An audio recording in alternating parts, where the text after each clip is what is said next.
All right, everyone, good evening. Welcome to USCB Center for the Arts, a true hub of our downtown community. Thank you, USCB staff, Bonnie, Pinky, and team for hosting us here this evening. Thank you to all of you who are already in attendance tonight. This forum may also be watched online.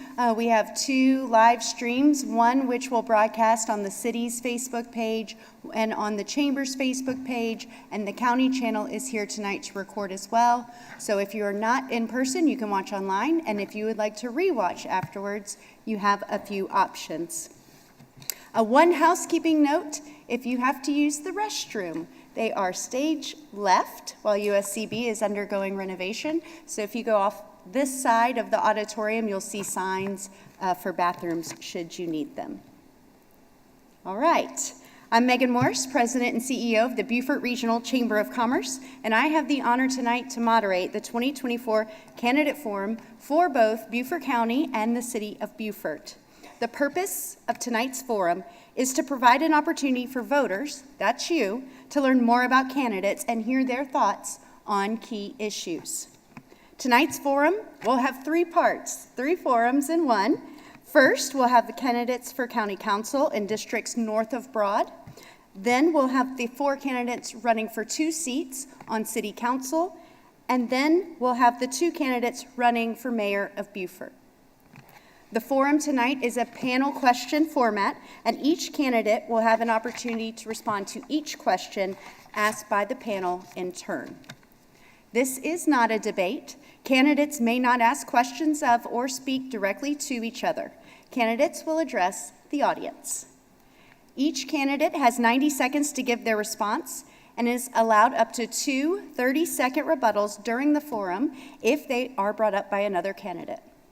For those in the audience today, I ask that you be respectful listeners and refrain from any commentary or outbursts throughout the program. Please hold your applause except when we welcome candidates to the stage and then when we thank them for joining us this evening. We encourage you all citizens to continue learning about the candidates as you approach your day to vote. Early voting, as you know, begins today, and Election Day is Tuesday, November 5th. All questions tonight will come from our panel, which I will introduce shortly. They just drafted these questions right before we walked across the street. No questions were shared in advance with any candidates or campaigns. Tonight's 3 panelists represent a cross-section of our community and were chosen by the Chamber. They worked together this afternoon to establish tonight's questions. They are Mark Cutler, a commercial banker with Coastal States Bank, Vice Chairman of the Beaufort Regional Chamber of Commerce Board of Directors, and member of the Black Chamber of Commerce Board of Directors. Ashley Houck, President and CEO of the Beaufort Area Hospitality Association. And third, Josh Ward, a realtor and videographer, member of the Realtors Board and the Help of Beaufort Board of Directors. Again, I'll serve as your moderator. My goal, my job, is to keep the forum on track and on time with the help of our timekeeper. Each candidate will have 2 minutes for opening and closing statements. Please make sure, candidates, that you include why you feel you are a suitable candidate for this role within your opening remarks. As I mentioned, our first forum tonight includes folks running for a seat on County Council in one of the 4 districts north of Broad. Those candidates are Adam Bieri, challenger for District 1, Gerald Dawson, incumbent for District 1, and York Glover, incumbent for District 3, who is running unopposed. Adam Bieri, I welcome you to the stage. Adam is our only participant tonight for the County Forum, but our format will continue as planned. So he won't have to take turns answering our questions, but our panelists will proceed with the questions that they have prepared. And Adam, we ask that you stay within the allotted time frame. Am I live? Is this working? It's working. Hello, thank you guys for having me. Thank you, Chamber, for hosting this event. As you said, my name is Adam Beery, running for County Council District Number 1. Just quick brief about me. I've been a resident of Beaufort County Council District 1 for 18 years, ever since moving here to Beaufort. Married to my beautiful wife. We have 2 lovely children, and we just find District 1 to be a very special place here in Beaufort. Why I should be your representative? I'm here. I'm here to listen. I'm here to learn. I'm here to answer questions. And I'm going to continue to be here for the citizens of District 1. Thank you for those opening remarks. Panelists, with the first question, please begin. Testing. All right. Good evening. All right. Good evening. Regarding district priorities, what are the top issues or opportunities that you think are most important for the citizens of District 1 over the next few years? And how would you ensure citizen input in decisions made on their behalf if you were to be elected? Great question. First and foremost, it's top of everybody's list is smart growth. So smart growth, support for small business, equal distribution of funding countywide, and making sure that our infrastructure grows along with our population. To answer how I'd go about that is, this isn't new. People have been on county council for a number of years, and we're going to continue to follow what's been done, but try and improve it a little bit. I'm sure if anybody around that has ran for a position, this is the first time for me, but we get daily text and emails saying, why don't we get a text? Why don't send out text messages, but we're not doing that as a council. So being able to reach out more directly to the citizens of District 1 and all districts and get their input early on, I think would be a good step into that. Thank you, Adam. Question 2, please. This one is related to budget. County Council approved several budgets, including general operations, capital plans, the Sheriff's Department, school districts, aid tax funds, funding to strategic partners, and much more. What's your approach to fiscal responsibility and oversight of the council's budgetary process and goals? I think we need to be responsible. I think we need to gain trust of the citizens across Beaufort County. There's a lot of distrust, I feel, with the current Beaufort County Council, and I think regaining that trust is going to be a top priority. When it comes to funding, there's an issue on the ballot or this election for additional funding. I can't say that I support that. We need to gain that trust and then maybe throw that on the ballot in a few more years. But being responsible with the funds is going to be a top priority. Thank you. Question 3. The county must work with the 4 municipalities within county lines, as well as neighboring counties. Many of our biggest challenges, housing, economic development, environmental protection, transcend the county limits and require a collaborative approach.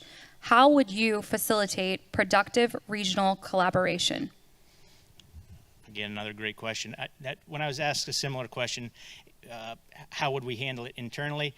My response to that was, you can't handle it internally. We have to do a tri-county or larger approach to handling some of these issues. To look at just Beaufort County solely without the influence of our surrounding counties isn't wise. So reaching out, strengthening ties with surrounding counties would be a top priority. Thank you. Question 4. Regarding testing, okay. Regarding transparency and accountability, you just spoke about that. The community has expressed growing distrust between the public and county government, as you know. If elected, what would you do to improve this?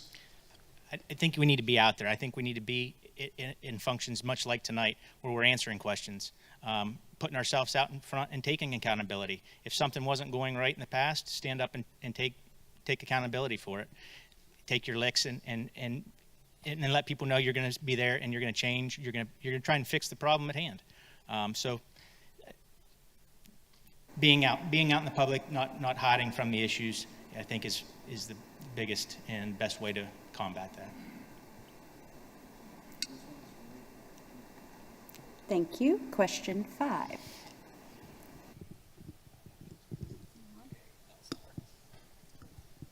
This one is related to growth. South Carolina is a top state for growth, and Beaufort is in the top 10 fastest growing counties.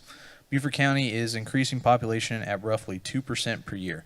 How would you work with council members and surrounding leadership to instill smart growth initiatives and improve infrastructure to accommodate citizens and businesses?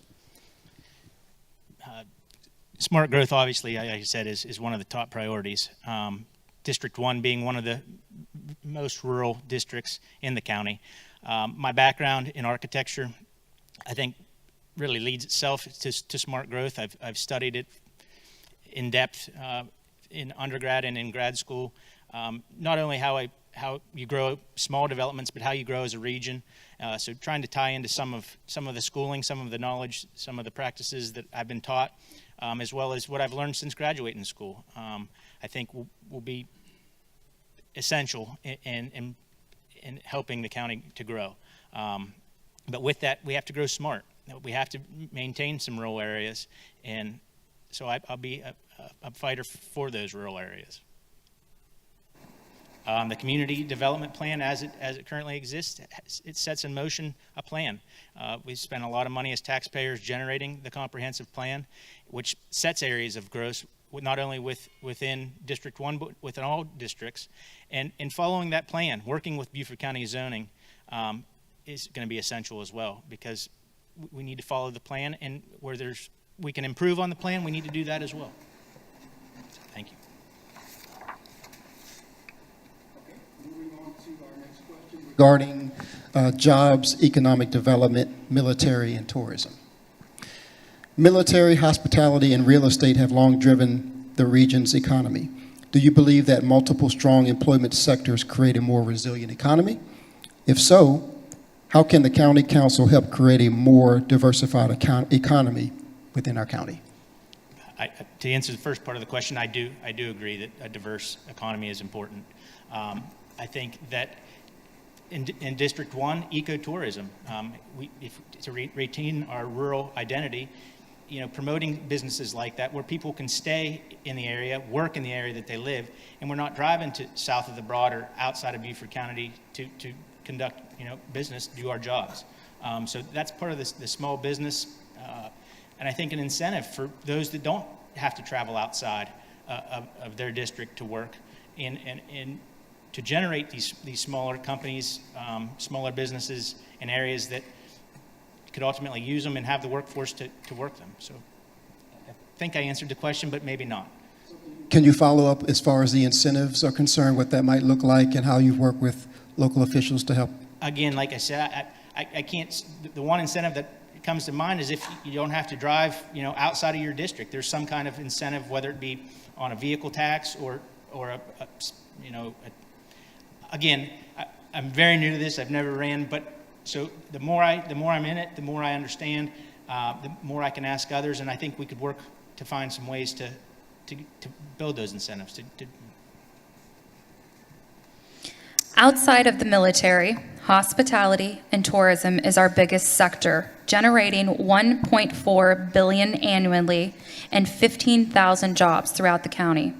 How do you plan to support and sustain the hospitality and tourism industry throughout the county?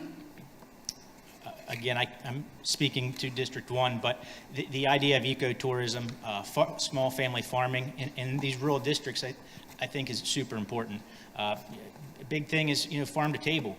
It's real hard to have a farm to table if you have to drive, 40 minutes to an hour to the nearest farm.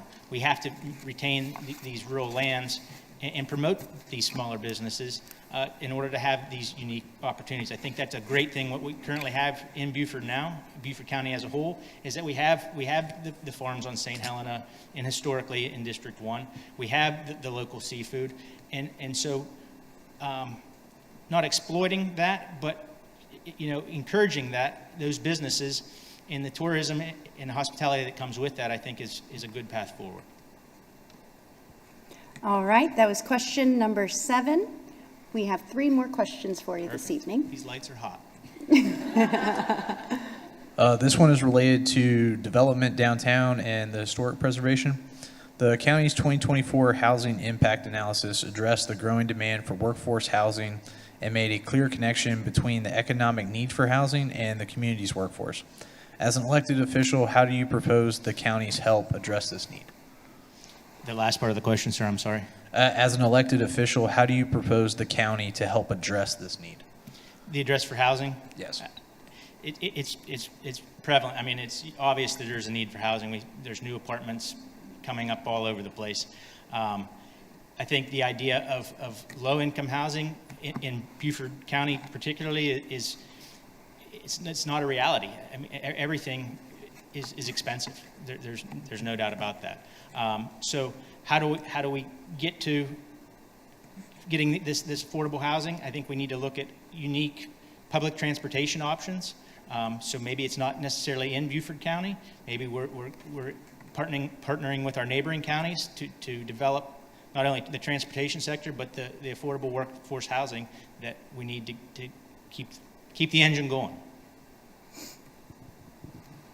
Next, please. All right. Dealing with public safety, social justice, homelessness, and other issues. The 2024 point-in-time count showed a 15% increase in homelessness. What actions or policies would you implement to address this issue? That's a stat I was unaware of, and it's horrible. I think it's not a local issue, right? Homelessness is a nationwide issue, and I think we need to look what our neighbors have done and what they've done successfully to help format our plan and how we want to tackle it and how we can drop those numbers, because that's not acceptable. And our final question for you, Mr. Beery. What potential opportunities in Beaufort County are being overlooked? If you received $1 million grant for the county to use, what would you propose for the use of those funds? Underutilized? Was that the first? What potential opportunities in Beaufort County are being overlooked? What is not being done that you would foresee to be done? I think there needs to be some more research done into, I wouldn't say manufacturing jobs, but larger format jobs, larger industries. We have, per the Community Development Code, we have areas that are set up within the county, particularly District 1. They're gray if you look at the zoning map, but they're underutilized currently. So trying to find a way to better utilize those areas that are already set aside and bring good paying jobs to these areas would be, that's where I'd spend my first $1 million gift. So thank you. Thank you. That concludes the questions that our panelists prepared today. Would you like to do your closing remarks? You have 2 minutes with which to do so. I won't take all 2 minutes. I just want to thank you guys for your time. I encourage everybody to get out and vote. Regardless of who you're voting for, it's an important one. And I thank you for the opportunity to get in front of you this evening. So thank you. Thank you.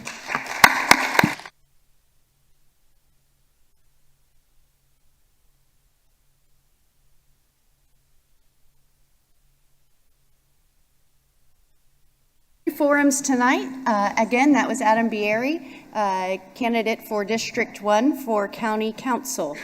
We are going to try to stay on schedule here so that folks tuning in just for the next portion don't miss too much. We've scheduled for that to begin at 6:15, so we'll take about a 20-minute exercise to make sure those next round of candidates are ready. If you'd like to use the bathroom or stretch your legs or make a phone call, now would be a great time to do it, and we'll meet you back here soon. Thank you.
right, we just held our forum for county candidates, and now we're going to move on to the City of Beaufort Council candidates.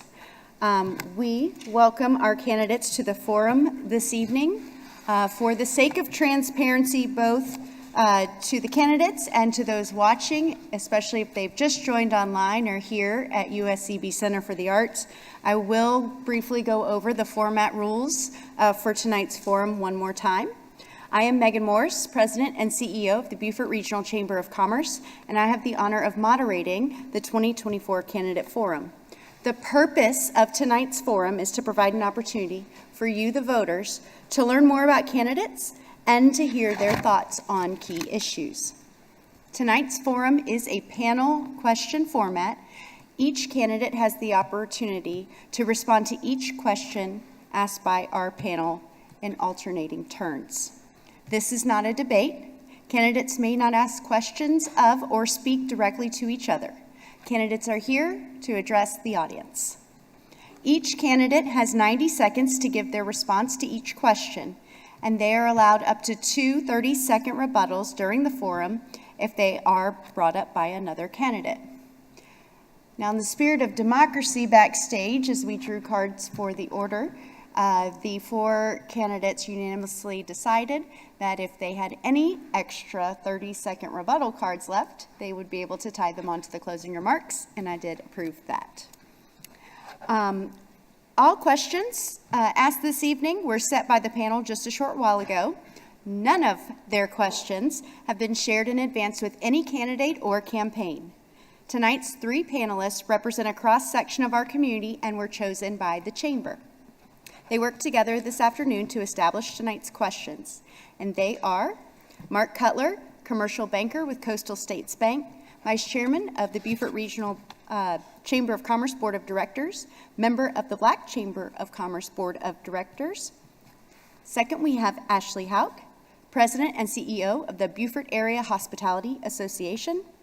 And third, we have Josh Ward, a realtor and a videographer, a member of the Realtors Board, a member of the Help of Beaufort Board, and a Chamber Ambassador. Again, my role as moderator is to keep the forum on track and on time with the help of our timekeeper. Each candidate will have 2 minutes for opening and closing statements, and the order for those opening statements, as I mentioned, was determined by a random drawing just before tonight's forum. We have asked all the candidates to keep their responses brief and within the time allotted so that we can cover more topics tonight. I ask that you all in the audience be respectful listeners and refrain from commentary or outbursts throughout the program. Please also hold your applause except when we are welcoming our candidates and thanking them for joining us this evening. Now we welcome to the stage City of Beaufort Council candidates standing for election on November 5th. In alphabetical order, they are Julie Crenshaw, come on up, Josh Gibson, Neil Lipsitz, and Mitch Mitchell. Feel free to give them a round of applause as they take their seats.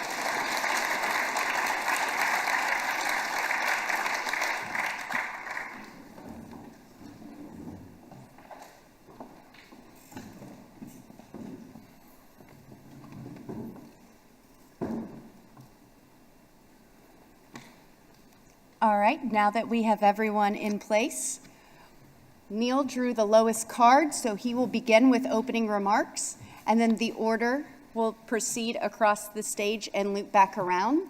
Since Neil is first for opening remarks, Mitch will answer the first question first, Julie will answer the second question first, so on and so forth. We'll keep track of it. Don't you guys worry. Neil, would you like to begin with opening remarks? Thank you very much. As everybody knows, first of all, thank you to the Chamber for hosting this. I've lived in Beaufort for 65 years, my entire life, going on 66. I've gotten to really know Beaufort. I was born at Beaufort Memorial Hospital, grew up on Bay Street, had a family retail store, which I helped operate, and then I started my own store shortly after with the encouragement of my wife, Michelle, and my son, Adam. From there, after I retired, I went ahead and started volunteering. I was on the Tax Equalization Board of Beaufort County. I learned a lot about millage rates, how they work, and everything there. From there, I decided I wasn't doing enough. I wanted to do more. And with the help of our state rep, Shannon Erickson, I got a call from Governor Nikki Haley, and I was appointed to the South Carolina Board of Nursing. I was on there 5.5 years, and I'm already running out of time. Okay, so I was on there 5.5 years, came back, ran on city council. My top 3 priorities for city council: number 1 by far is the Henry C. Chambers Waterfront Park. We need to find out what's going on, get a resolution for it. Number 2 is the marina downtown. We need to get a new contract, get it negotiated. Number 3, Pigeon Point Park. Pigeon Point Marina. We need to get that redone for the residents of Beaufort. Very important. So with that, thank you.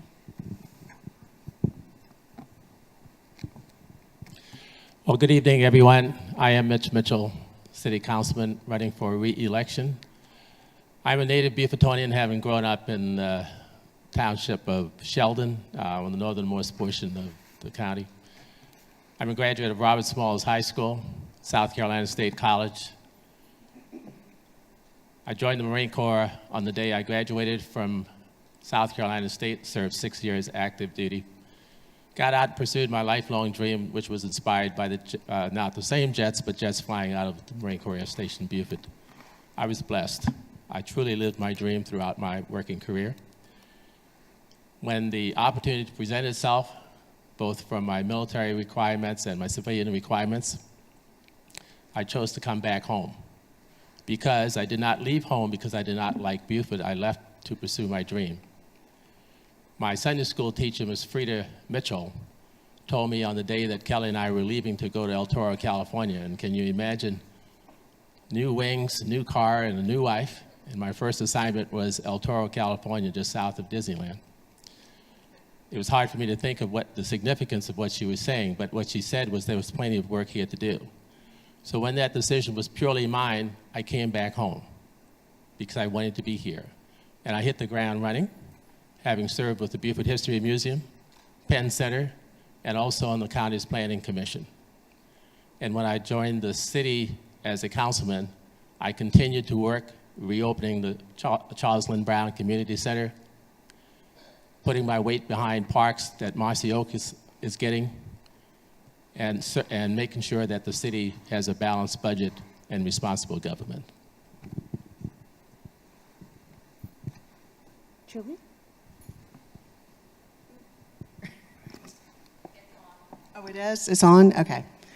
Hello, my name is Julie Crenshaw, and obviously I'm running for City Council. And most importantly, I want your voices to be heard when I become a City Councilwoman. Truly, I mean that. This community is engaged, but we need to be better listeners. And the things that I would like to concentrate on are growth management. We need a long-term management plan to deal with the growth that is here and the growth that is coming. Infrastructure integrity, the waterfront park, the marina, the lease on that. We need to find out what we need to do with that. And then taxation, wasteful spending is another huge factor, one of the things I'm running on too as well. But most importantly, get a handle on growth, input from the citizens, and I've got time to do this and I'm willing to do it. So I hope that you will consider me and vote for me. Hi, I'm Josh Gibson, and I grew up here since as long as I can remember. My parents moved here when I was 2. And I've got a couple of things I want to say tonight. The first thing, I had a kind of a little speech worked out about how we're going to start, and I'll condense that as best I can. There are 3 things that I want you to walk away from tonight knowing that I think would be important for all these candidates to answer for you. There are 3 real important questions that you need specific solutions to that we have going forward. The most important issue, I think, right now is who are you going to vote for mayor, and who are you supporting? Because I think that's an important decision to make about who's going to be the leader of this city going forward. We have two choices. It's one or the other, and I think that everybody owes everybody an answer. And I'm going to vote for Phil Cromer. He's the person that I would support in that office. The second question is about growth. What are we going to do to get a handle on it? We've got thousands of apartments that have already been permitted that have not even started construction yet. They're going to add 44% to the population of Beaufort by 2030 if they all get built by the next census, and that's going to mean 44% longer lines when the bridge opens. It's going to be 44% more people in the parking lots at the grocery stores. It's going to mean you're going to have to get your kids up that much earlier to get them to school on time every day, if all of that population growth happens. And the last thing is taxes. Your taxes have gone up. And the people who voted for the budgets to make those taxes go up are Mitch and Neil, and there's no denying that. They will argue with you and say that your taxes did not go up, that they did not vote to increase your taxes, but when you go to pay your tax bill, it will be more money than it was before. And that, to me, is a tax increase. That concludes opening remarks. We do have one request for a rebuttal from Mr. Mitchell.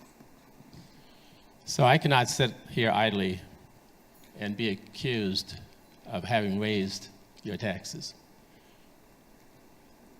We did not. No one on council raised your taxes. There's a reassessment. It's a reassessment year. My taxes went up too. The first thing I did when I got my taxes was I called Ms. Ebony Sanders because I was angry.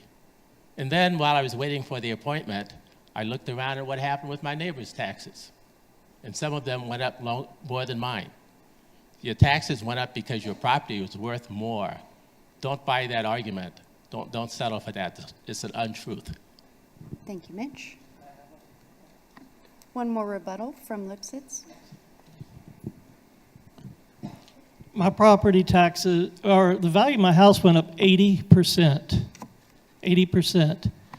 If the city rolled back the millage rate, if you were to look at a house that was where my house was before the county went up on the values, if you could find a house the same price, you would see that my house actually went down 9% if you do the math. So I do know about assessments. I do know about millage rates. And anyway, I'm just offended they say the city raised our taxes. The county assessment raised our taxes. The city did not raise it. We rolled back. Thank you. Please do. So my rebuttal to that would be, there was a moment when the last budget was passed that Phil Cromer made an effort to say, let's look at the budget and see, since the assessments have gone up so much faster than inflation, that we should look at the city budget and see where we can save some money to get the numbers back down to where they should be so they're more in line with a normal increase in taxes that would happen over time. Both of those people at that table over there, and the other two people who aren't here, who are also on city council, shut him down immediately before he even had the chance to discuss what we could save money on in the budget so your taxes didn't go up so much. So they had a chance and they chose not to. Any other rebuttals at this time? That concludes opening remarks. We're going to turn it over to our panel now for question number 1. Again, Mitch, you will have the first response, followed by Julie and Josh, then Neil. All right, thank you to our panelists, to our representatives here. What do you consider to be the most critical issue facing the city today, and how specifically do you plan to address this issue? I think, without a doubt, Neil mentioned it in his opening remarks, making sure that Chambers Park is viable is number one. It's most urgent. And toward that end, we immediately, upon learning back in June the significance of the problems facing Chambers Park, I just want to say you should not fear that Chambers Park is somehow going to catastrophically fall into the Beaufort River. We've been assured that is not the case. But our city manager immediately engaged. We have had workshops We have plans to establish a citizen committee to look at that. We have engaged, and there's funds available. We've talked to our state legislators, from Shannon Erickson to Representative Rivers, to make sure that there's funds available for that. So that is without doubt the number one. So, well, you didn't ask number 2 and 3, so I'll stop there. Thank you. And if at any point a candidate needs a question repeated, please just say so before your time begins. Ms. Crenshaw? Yes, I will agree with Mitch on this. The waterfront park is my number one, and with that would be the marina. We need to get that straight. We actually have a null and void lease right now, so we need to figure that out. Are we going to stay with Safe Harbor? Or are we going to look at other entities to possibly run it? Or should we run it ourselves? I don't know. I won't know until I'm elected. But the waterfront park is the heartbeat of the city, and it's going to take a lot of money to fix it. But I would love to see everyone involved in this. I want every stage of putting this back together as part of hearing your voices and what you want. And I even tell people that come to me and say, Julie, I can't vote for you. But I said, well, the waterfront park is like my number one issue. So basically, I told them, you need to get involved too. It's not just the city. It's everybody in Beaufort. Thank you. So I think I'd say that the number one issue that concerns me more than anything else is the explosive rate of how expensive it is to live in Beaufort these days. And part of that is how fast we're growing, and part of that is how your taxes have been increasing so quickly. Your taxes have, since 2022 and 2023, have gone up roughly around 2 or 3 times the rate of inflation. And I think we all know that inflation is high enough as it is. The growth of the city in that same context is not providing any tax relief that's been being promised to you when they say we're going to build all these new buildings and that's going to increase the tax base, and that means you're going to not have to, your taxes won't go up so much. That has proved to be entirely the opposite of what is happening right now. And so all of these apartment buildings that are coming online that are changing the characteristics of Beaufort, I'm concerned about, because I don't want us to turn into a Mount Pleasant or a Myrtle Beach or any of these other places along the coast that have gotten so overdeveloped so quickly that the city could not keep up with the pace of the growth that was going on. And I think that that's really the most important thing that's going on right now, that we need to get ahead of this before it goes too bad. Neil?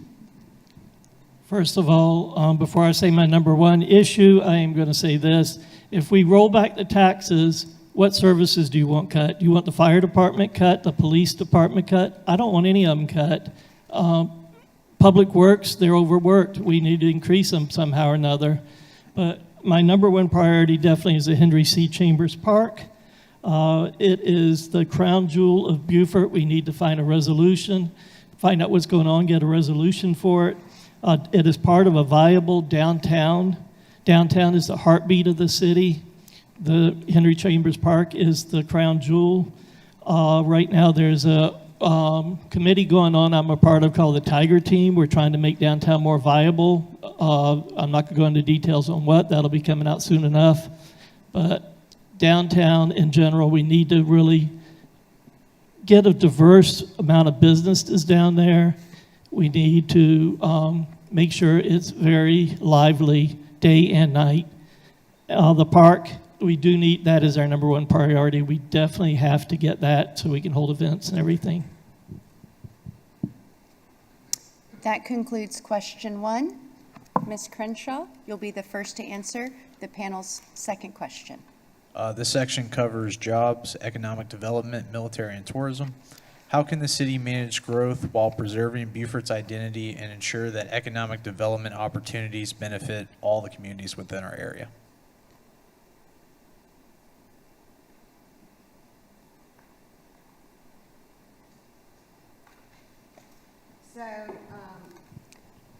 Please speak into the microphone. So we definitely need to get a handle on our growth. I believe if we work with the local college and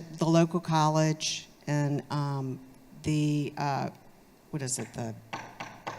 technical college, we can work together and create jobs and improve the economic well-being of the city.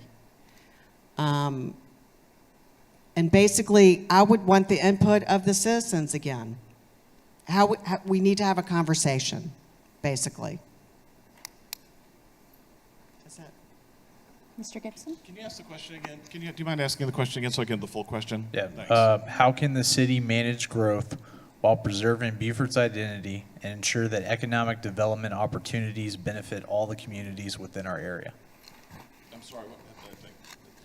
So I think that there are several things that the city can do about this. One of the things I think about when I think about things that we can do to preserve, to build growth in the city for economic development, make opportunities for people who are working here, who have jobs here that are outside just the tourism and the military area. There are a couple of different things that come to mind. One is they've been doing a lot of great work around the air station with partners like the Open Land Trust and stuff like that to preserve space around the air station to make sure that it is a safe place, that it has room around it so that we can preserve the air station, which is a huge part of our economy. We never really fully can appreciate how big that is. The second thing that I think about is when I was on the chairman of the Zoning Board of Appeals, the hospital came to us and said, we need to build a daycare center so that we have a place for the nurses who are working at the hospital for their children to get childcare while they're at work. But the city code requires that we have 10-foot ceilings for any commercial building. And can we get a variance so we can use some pre-made buildings to build a daycare center? And through, it sounds braggy, but through the leadership that I had on when I was the chairman of the Zoning Board of Appeals, we got that done to make sure that the hospital could get through the paperwork and through the red tape so that they could have the facilities that they need. And the result of that is they've gone down from 97 traveling nurses to just somewhere in the low 20s. So those people are living here and working with us now instead of just coming through town. You please repeat the question again. How can the city manage growth while preserving Beaufort's identity and ensure that economic development opportunities benefit all the communities within our area? Thank you. Well, right now we're working with USCB and TCL to create jobs in cybersecurity, nursing, healthcare. Both of them have similar programs where you can go from 2-year to 4-year. And that's creating jobs for nurses. We have the potential to be a cybersecurity hub for a marine cybersecurity hub. One thing managing growth would be public transportation, increasing that. We've got the Palmetto Breeze, and we can increase that. I know our mayor has been pushing for a trolley service, possibly, servicing the Beaufort, Port Royal, Ladies Island area. That's another thing. The Commerce Park, we're creating jobs out there. It's moving along slowly, but we are getting them, and we've got a lot of interest. In fact, I know from what I hear, they're even looking to do a second Commerce Park somewhere because this one's going to fill up quite quickly. So working with our partners, creating jobs that way with TCL, USCB, I think that is the way to go. One of the big things I'm real big on is their marine biology program, USCB's. They're creating a marine biology program. Pritchard's Island's got the potential of being the top on the east coast of the United States, or up there with one of the top ones, and I'm very supportive of that. That concludes question 2. Mr. Gibson, you'll respond first to question 3. Thank you. Mitch, you're up. Sorry about that. Maybe I should have kept my mouth quiet. Economic development in the city of Beaufort and the county is very important. As a matter of fact, on my strategic goals That is number one. Environmentally safe economic development. It was also one of my goals back in 20 when I ran. Because our main industry here in Beaufort is service. And while that's good for the tourist side of it, it doesn't do much for the long-term viability of someone who's trying to maybe raise a family and was not fortunate enough to go to college and maybe did not go to TCL and became a plumber or an electrician, but find themselves about 25 years old and have a family, maybe a few kids, and it's a little more difficult to then turn the key and get going. So I look forward to, my history is in aviation. So I look at Gulfstream in Savannah, I look at Boeing in Charleston, I look at BMW in Greenville, and there's no reason why some of that industry couldn't be here in Beaufort. But we need to protect our historic district, so the place to put those businesses is out in Commerce Park, and we're working on that. Now that concludes the round for question 2. Panel, can we have question 3, please? Yep, this one's me again. Do you believe it is important to support local businesses? And then do you also believe it's important to support veteran, women, and minority-owned businesses? And how can we bring more businesses to the city? Yes, all of those things are important. They're hugely important. My family has all run small businesses within this town, and anything that we can do to help them succeed is valuable for this city. We have had, it can be challenging when you are a small business person to deal with the city and some of the red tape that you have to go through to get stuff going and to make it succeed. I would really like to see a way where we create more of a pathway for the people who are coming and asking for help from the city, the people who are trying to do the right thing, the people who are trying to comply with all of the regulations that they have to get help when they come into the city hall. And there's an advocate there for them to say, let's do this together, and less of the you can't do this because you don't have your paperwork filled out right. There needs to be more of a sense of an ombudsman attitude towards local businesses than there is a sense of here's what you cannot do towards local businesses, so that we can help them succeed, so we can help them grow and build successful businesses that will support their families and help them be great citizens for the city. Okay. Well, we're talking my cup of tea now, small business. Like I say, I ran a small business, and yes, that is where I would like to see more small business and big box stores coming in the city. We need to support them. We could do it by different regulations we can do to make it easier for them to open. We've got the Beaufort Chamber of Commerce. We've got the Black Chamber of Commerce. Working through them, they can get grants and loans so they can operate with the military. The military also has some resources where they do help the exiting people leaving from PI and Naval Hospital, Air Station. So yes, I feel like we can, we're already doing it, a lot of the stuff. A lot of things are already happening. And with the Tiger team, like I say, that we're working on downtown, that's going to be, I hope, a big catalyst for small business downtown. It should be. Thank you.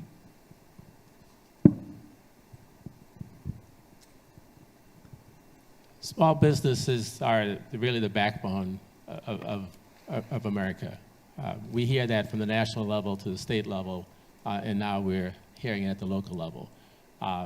Staff, under the direction of Scott Marshall, Community Development Director Kurt Fries, are doing everything in our power to streamline the process for businesses when they're trying to be permitted.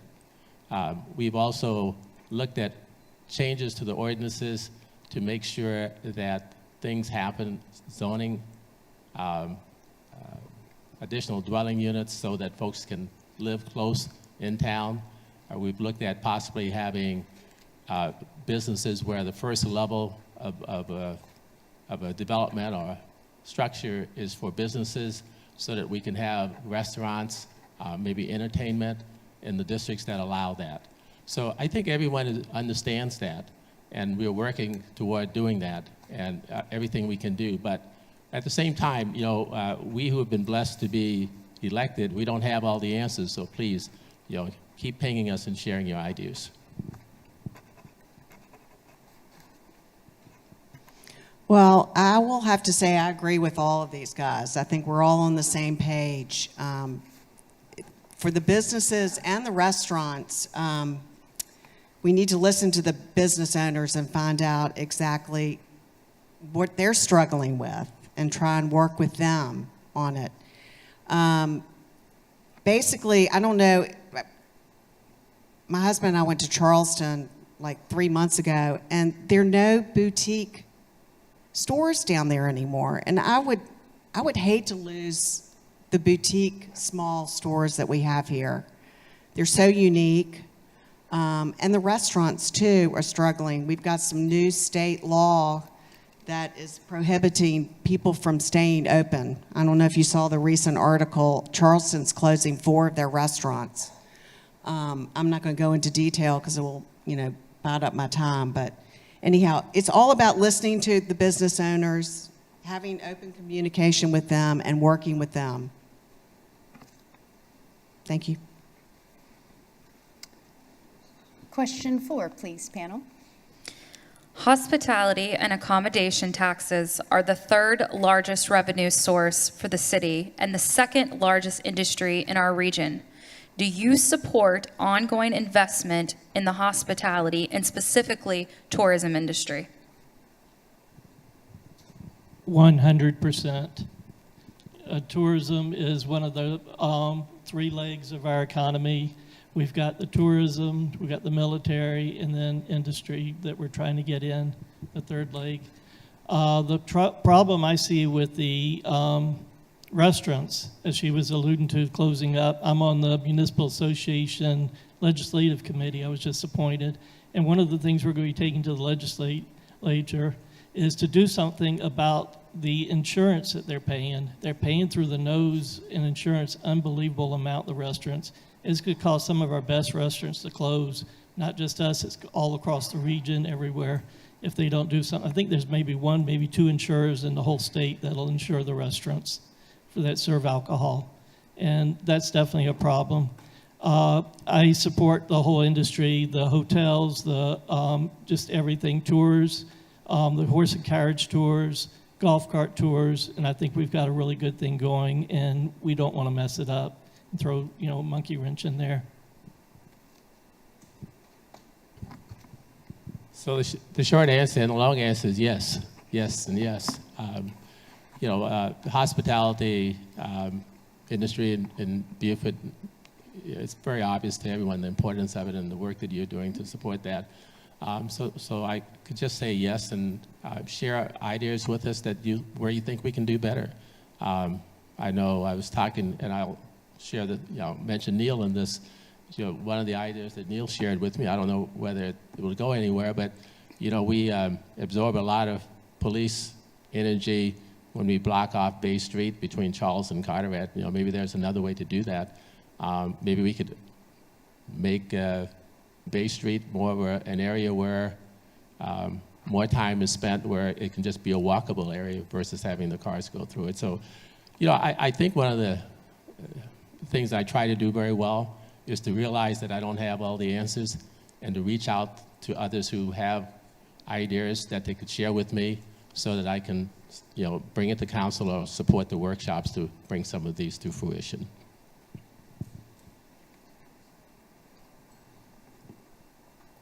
I totally back up hospitality tax. I think it's great. I love the feel of downtown Beaufort, how it's alive. It feels alive. It's active. The only concern I have is, and I know it's sort of, but the hospitality workers can't afford to live here. They can't live in the same town. I mean, they can't live in Beaufort. They can't afford. That concerns me tremendously. So that's it. I guess I'm concerned about anybody who's excited about a tax. That doesn't really, the idea of it doesn't thrill me at its core. I understand the necessity of it. Of course, we're going to have to tax people to fund the city government. We're going to do that. I don't get excited about it, though. I will say this about the hospitality tax, is you pay it every time you go out to go eat dinner, every time you go to Outback Steakhouse, or every time you go to McDonald's. Every time you eat out, you pay the hospitality tax. So it's not just a tax on the tourist, which is often sold that way.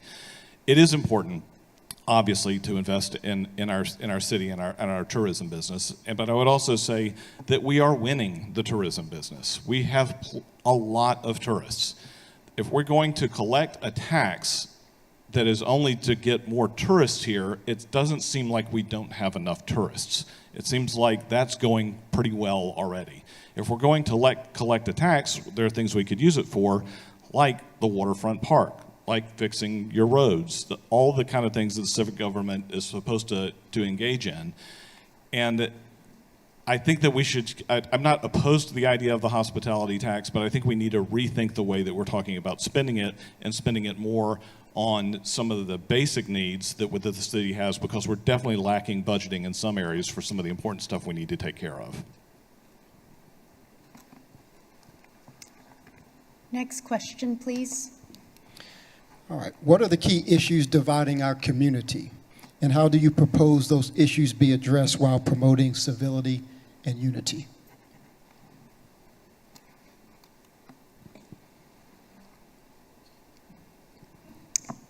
Yeah, I'm pausing because I'm thinking. I haven't really given a lot of thought to what is dividing our city. I think we have pretty much some common, more in common than we have dividing us. I know there's a lot of concern about the growth, the traffic, but I don't necessarily see that as a division. The growth is just because of the reality that those of you who came here, and for those like myself who came back, saw the beauty of what's here. And I don't know how we stop that unless we create a place where no one wants to be. So if there's a division there, I think it would be to try to make sure that our infrastructure keeps up so that the quality of life can keep up with that growth. So I know that question was very challenging for me. I haven't spent a lot of time thinking about the division. I've more or less been thinking about how we move forward, so I apologize.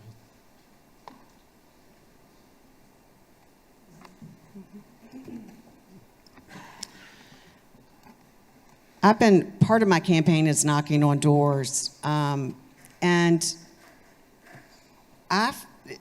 some people just don't know what's going on with the city. Some of them don't even know what's going on in the county. And that divides us a little bit, because those of us that want to engage work so hard, and when we are engaged, we're engaged.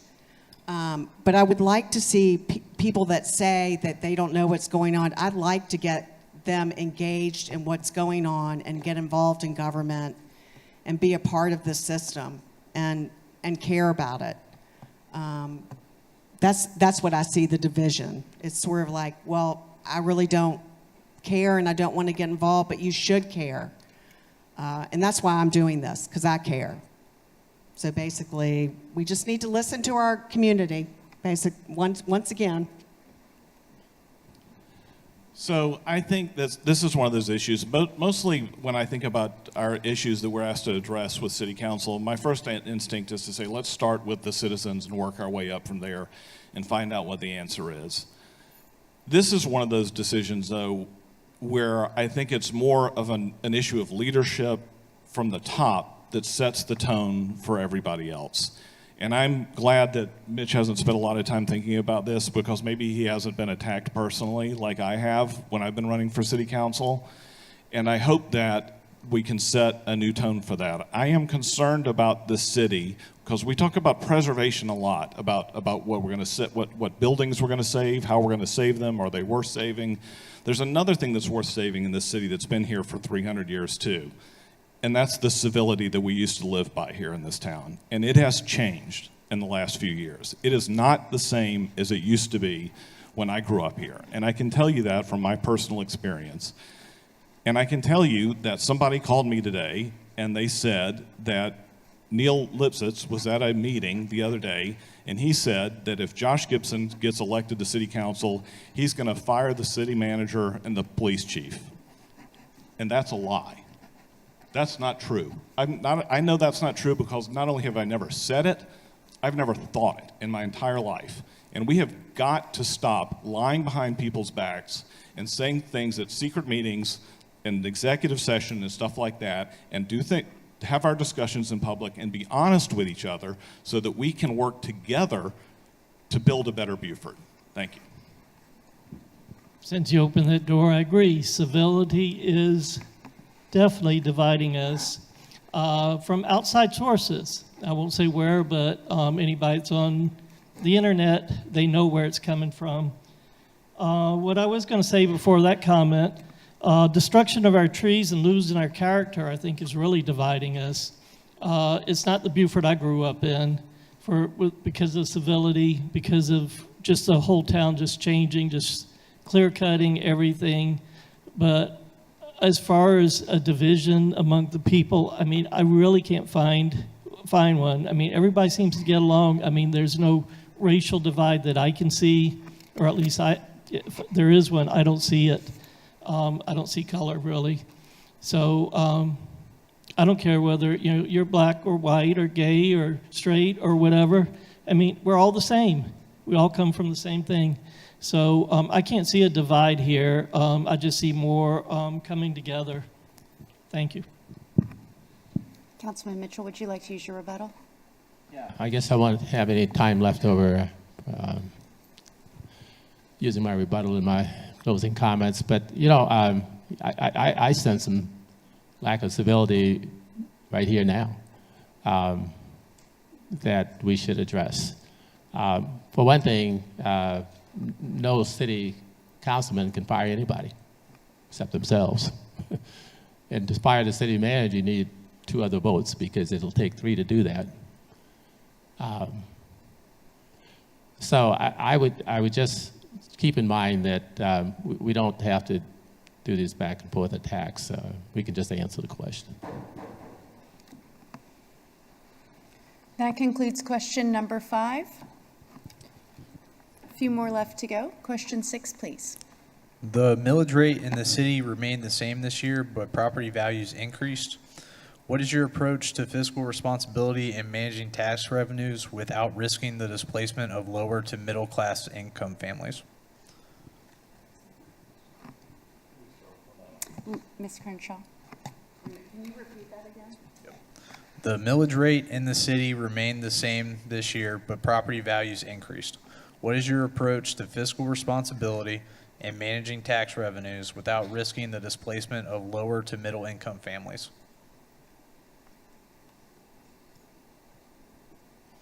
Well, first of all, I would reduce the millage. I would have the last time if I'd been part of that budget. I would have gone with Phil Cromer on it, definitely. I would have made a motion. And basically the wasteful spending. I would keep my eye on the budget and make sure that that doesn't happen. And basically, it's a two-way street. We've just got to work together and see where the need is as far as, what was the last part of the question? What would you help to stop the displacement of lower to middle income families? Okay. That's a good one. That is a nationwide problem. But I seriously think that it's doable and we can figure it out. We just need to have that conversation and find out where the need is. Excuse me, can you elaborate on wasteful spending, please? Wasteful spending? Well, it's keeping the eye on the budget basically, it is reducing the millage and basically, that's it. Is that enough for you? No, I just wanted you to identify wasteful spending because Well, I've heard you wasteful- state that a few different times. Wasteful spending is an act thereof of taxation, basically. I'll be happy to talk to you about wasteful spending. The city just spent around $400,000 on a study to build a sidewalk that's about 2 or 3 blocks long on Duke Street, at the 1600, 1800 block Duke Street in that area. That was a sidewalk that was promised to those residents who lived in there, who bought houses there over a decade ago. I cannot get my head around why it takes $400,000 to build a sidewalk 2 or 3 blocks long.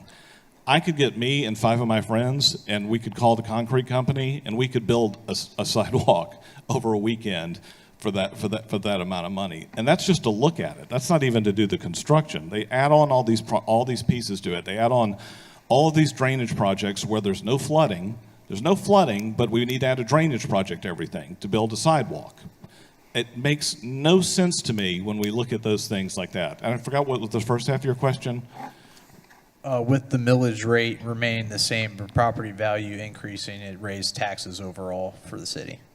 So what is your approach to be fiscally responsible for managing that tax revenue and then keeping it from displacing lower to middle income families that might be over leveraged with their expenses? Well, the first step that I would take was, like, as Julie said, was to follow Phil Cromer's lead and actually take a look at the budget and see where with the $55-60 million budget that we've got, wherever it is right now, I cannot believe that you can't look at it every year and say there's something in there that we can look at. The incumbents both voted to keep all the money in there and not even look at it and have a discussion about it. At the conclusion of the round, you may use one. Thank you. For your information, we did roll back the millage rate. During the reassessment, we did roll it back a little bit so that it would be revenue neutral is the term. So there is no windfall. The county, I believe, did the same thing. The school district did not, so they're the ones that had, a big windfall. If you check it, you'll see that the city did have a slight rollback in our millage rate. Also, there's a word called inflation. I mean, yes, the city is getting more money in, but the inflation rate is going crazy and trying to get anything done because of the ARPA money, the American Rescue Plan money. Contract rates have gone up. I mean, what project that might have cost $1 million before COVID right now might be about $2 to $2.5 million. I mean, that's how bad it is trying to get anybody to do anything. That should settle down because the ARPA money runs out the end of the year.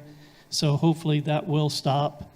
So as far as keeping the middle class in their houses, that is a problem, and we do have to, the culprit of a lot of this is called inflation.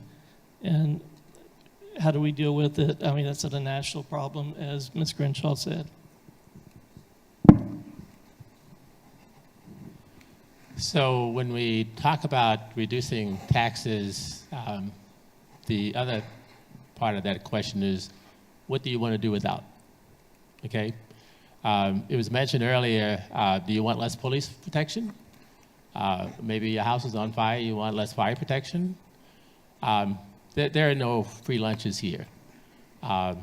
We want to have a vibrant city where folks come to visit. There are services that are required to make that happen. As far as how do we allow folks who may be less financially fortunate to stay in their houses, I'll use the Northwest Quadrant as an example of that. Some of those houses just, the challenge of fixing them up because they're in the historic district really is forcing some folks out of their houses. I think we can roll back some of the requirements on that, where some of those houses could look as desirable as the historic district should be, while at the same time not burdening those folks with such significant cost. We have two rebuttals. Go ahead. Ms. Crenshaw, please go first. I forgot to mention, keep an eye on the budget, reduce the millage, and rubber stamping was the third one that I wanted to tell you. You know, one of the greatest example of this that exists right now is what just happened on the point with the pump station that was about to go down. The incumbents were ready to write a check for $10 million of tax money to build a pump station that they cannot even tell you whose idea it was to create that pump station. Nobody in the neighborhood was asking for it, and the amount of effort that it took the citizens, the good citizens of that neighborhood, to stand up and say, hey, get control over this. We're not asking for it. We don't want it. We don't need it. Please don't spend our money and on something that we haven't even asked for. We have got to get to a situation where we're asking the citizens what they want and not telling them what they need. Okay, just a quick check-in. We have 3 more questions remaining for these 4 city county council candidates to fill 2 spots on election day. If you're just joining online, we are going to proceed with our city mayoral forum as this concludes, but we have 3 more questions for our panelists, so please ask the next one. Quality of life in our coastal town is a major draw and reason for living here. But there is a lag in attracting prime workforce age people. What measures would you propose to ensure Beaufort is an attractive, affordable place for young professionals and families? Josh, you'll begin. You know, there's a lot that we can do. I feel like I'm really disappointed in how much the city fails to use our leverage that we have with developers to make our city the city we want it to be. I feel like so many times they come at, there are a lot of, you know, and these are not like, I'm not talking about local developers. I'm talking about some, you know, REITs and investment companies that come in from out of state and want to build these big projects. And all they want to do is squeeze every penny they can out of our culture that we have here, and the beautiful lifestyle that we have here that we get to live with. There are ways that you can work with them and say, if you're going to build an apartment complex that has, you know, 200 units in it, that you are going to be required to offer a certain small percentage of them to under market rates so that we can get people who can live there. Now, who those people are and how we qualify those people, that's a complicated decision for the city. One of the things that you can do is that you can say that the city could lean in towards the idea of working with these developers and say, wouldn't it be great if for your development, if you had a police officer living there? So if we could offer one apartment in this apartment complex where a police officer lives who's a city employee, then that police officer is now living in the city that he's policing. And so that's a win-win advantage. The police officer is having a better lifestyle, he's living here with us, and everybody's doing better. Would you repeat the question? Quality of life in our coastal town is a major draw and reason for living here, but there is a lag in attracting prime workforce age people. What measures would you propose to ensure Beaufort is an attractive, affordable place for young professionals and families? Okay, first of all, what Mr. Gibson was just referring to is already happening. We got police officers in some of the complexes. We've got different rates on some of them where they are affordable rates. They are different levels they go into. The way I would propose is happening already is bringing in and developing industries such as our cybersecurity, the nursing, healthcare. That will bring some of the young people here. Hopefully they'll stay here and be a part of the community and a viable part of the community. But cybersecurity is where I think it has the most potential. USCB is working on it. They've got the Cyber Center. TCL, they've got a 2-year program. School districts are developing a program also where the people can go from the schools and get a certificate and go right into the industry on there. And I feel that that is one of the things that we really need to concentrate on there, and it is so much potential. It's unbelievable.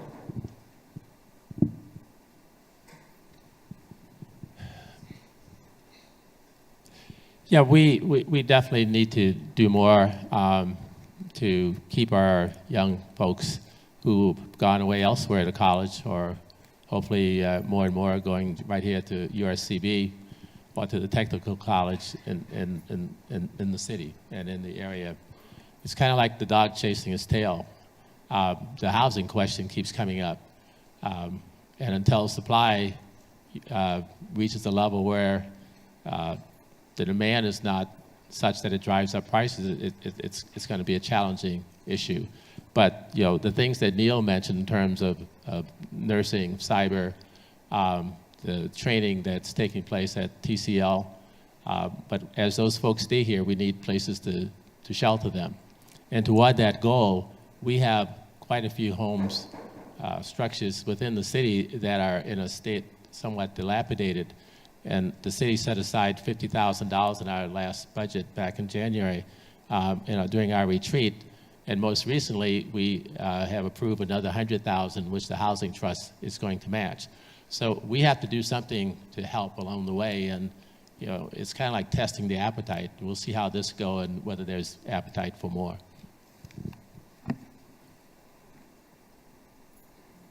This is a major issue in Beaufort, but it's a major issue everywhere nationwide. Growth is good, but it's got to be good growth, because there's some cities that grow so fast the crime rate goes up. We don't want that to happen. So basically, understanding where we're coming from and asking questions and talking to each other and trying to figure this out is part of the solution to it. That wraps up that question. Next, please. All right, how do you perceive the parking situation in downtown Beaufort? Given that business owners often cite it as a major concern for both employees and customers, what specific ways would you recommend improving downtown parking? Every time I go downtown, I've always found a space. I don't know why. Everybody's screaming there's no spaces. I haven't had any problems. You have to walk a little bit maybe. You park over at the 500 Carteret and walk a little bit.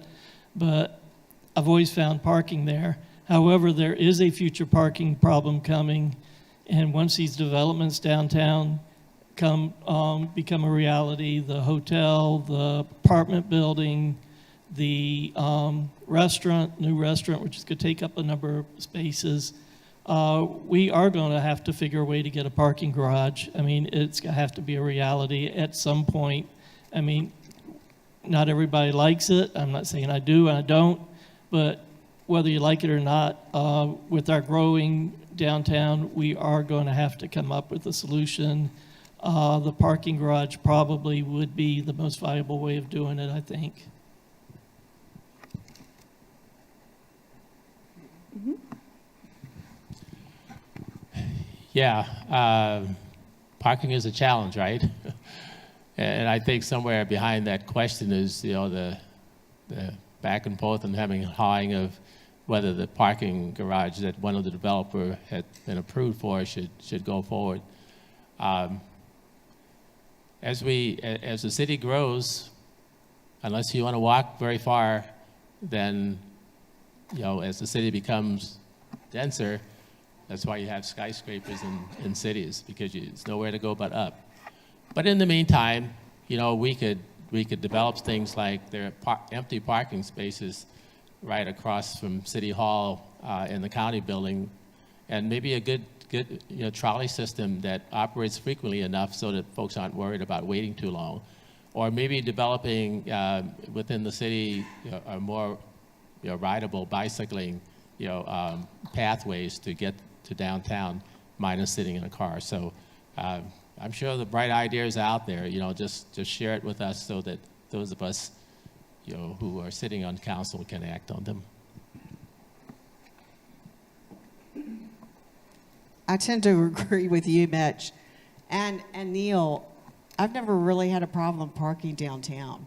But I don't really need to park downtown. I can walk. I'd rather walk or ride my bike. And that's one of the reasons why Lee and I fell in love with this place, is that we saw folks just riding around and walking everywhere. That's what keeps the town alive. And I don't see a parking garage. Might see a parking area where a trolley might come and play, or Palmetto, Breeze might come into play. It's going to take some private and public getting involved in it, but at this point, I don't really see it as a problem right this moment.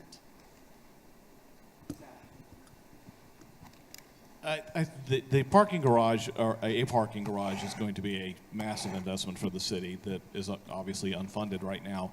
In the meantime, I agree with the idea, and I've spoken to the mayor about this a little bit, although I'm not speaking for him, about the idea of creating some sort of a trolley system, and I agree with Mitch about that could be viable. If you think about the idea of running a loop that goes down to Bay Street around to Boundary, maybe one loop there and one that goes down Bladen Street and runs around to Boundary, that would open up a lot of parking spaces for people to be able to park at conveniently who actually wanted to go downtown but couldn't park downtown. It would also service the people who live in those neighborhoods who want to go downtown and do business but don't want to drive their car down there. Maybe they're not as mobile as they want to be, and it's harder for them to get downtown to go do business and go to restaurants and stuff like that, so that they could just walk out of their house, get on the trolley and go downtown, have dinner, and come back and catch a ride back home. That would be a great.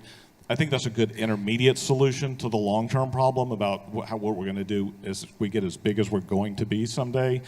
But I am anxious about the idea of what the scale of the budget would cost to pull off the city to buy a parking garage, because the private garages that have been proposed haven't actually solved any of the city's public parking problems. So this is kind of a follow-up for all the candidates. I feel like you guys passed over the section where it covers employees of businesses. Each one of you answered related to like people that live here, parking. But as of right now, a lot of employees have trouble finding parking and, having to walk, half a mile just to be able to get to their current job. If you guys would like to respond on that. Let's go in the same order that we answered, and we'll give you each 30 seconds.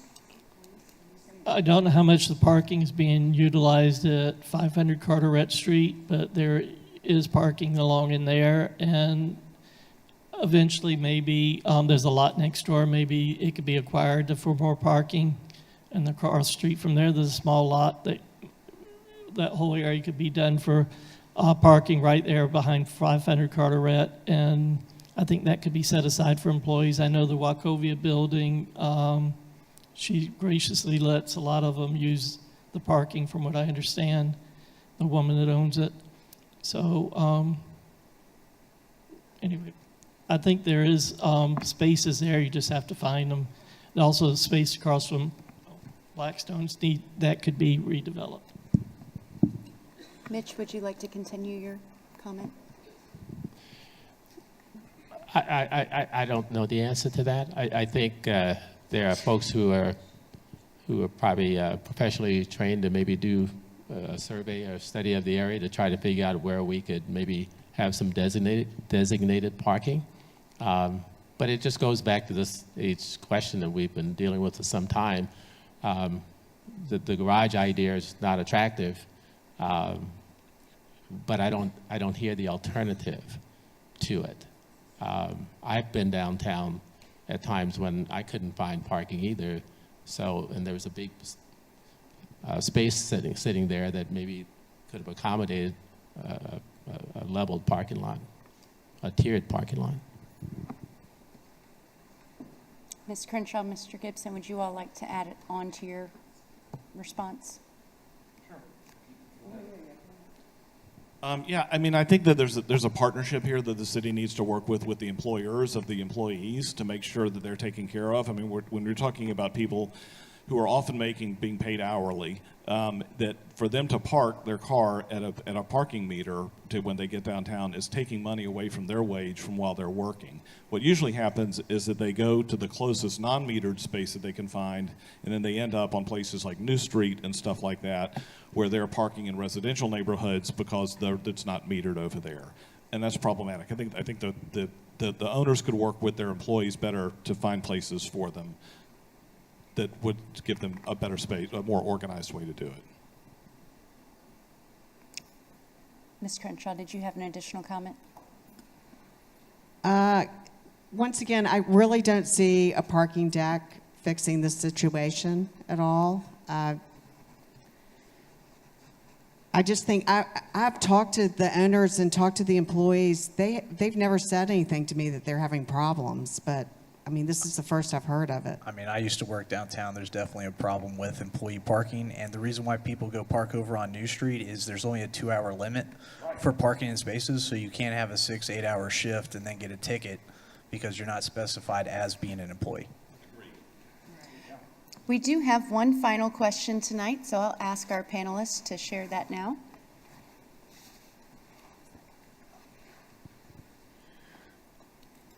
The city has been in process of updating code of ordinances. How do you plan to address concerns about commercial development, permitting processes, and regulatory burdens? Councilman Mitchell, you're up first. Yes. The city has been in process of updating code of ordinances. How do you plan to address concerns about commercial development, permitting processes, and regulatory burdens? Yes, the city has undergone over the last year a complete review of all of our codes. And when it comes to commercial development, the one that comes to mind are probably the numerous rental units that's coming up around Roberts Malls and Paris Island Gateway. Many of those developments clear-cut the area, did not add any amenities for the folks who are living there. We have addressed our ordinances to require a certain percentage of tree canopy to make sure that these areas are not clear-cut. While at the same time, it must be remembered that a lot of the development that you see now that's causing so much disgust were permitted some time ago, even before COVID, and now the developer sees a time when it's profitable for them to put their units into production. So what we have to do as we go forward is to listen to the citizens, determine how much growth is enough and how much is too much, so that we can make sure that the developers don't exceed what the city allows.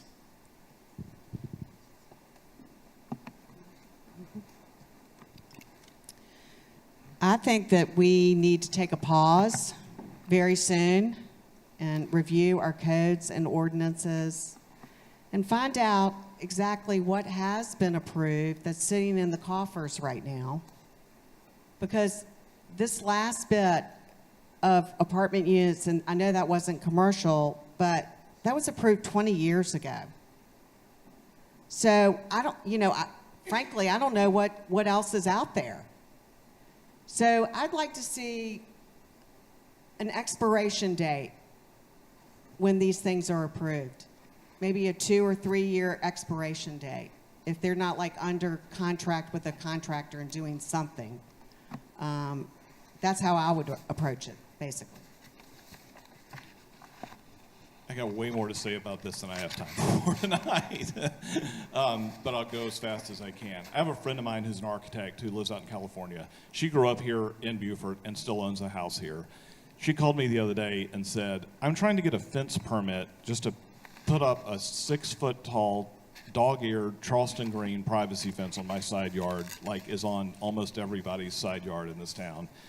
And when I talked to the people of the city, they told me I needed to send them a 3D rendering of what the fence was going to look like before they could approve it.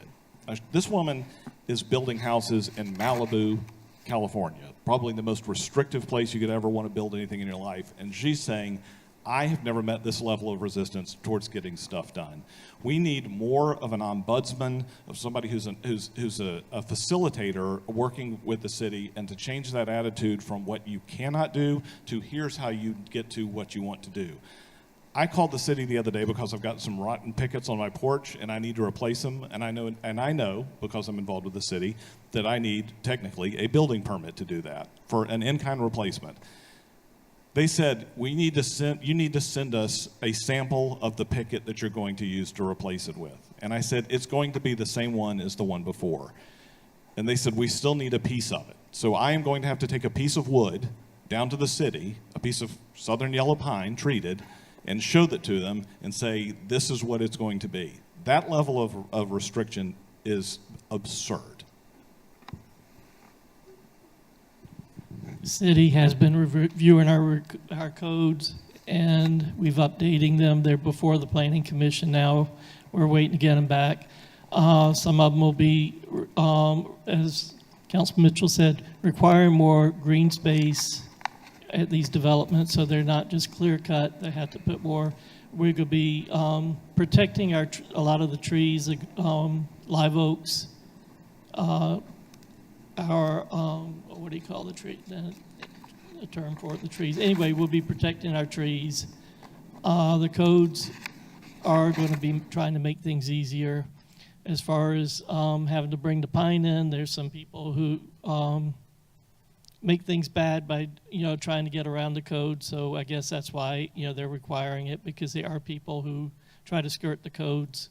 I can't answer for what goes on right there, why they're requiring that, but that would be my answer. That concludes our questions from the panel this evening.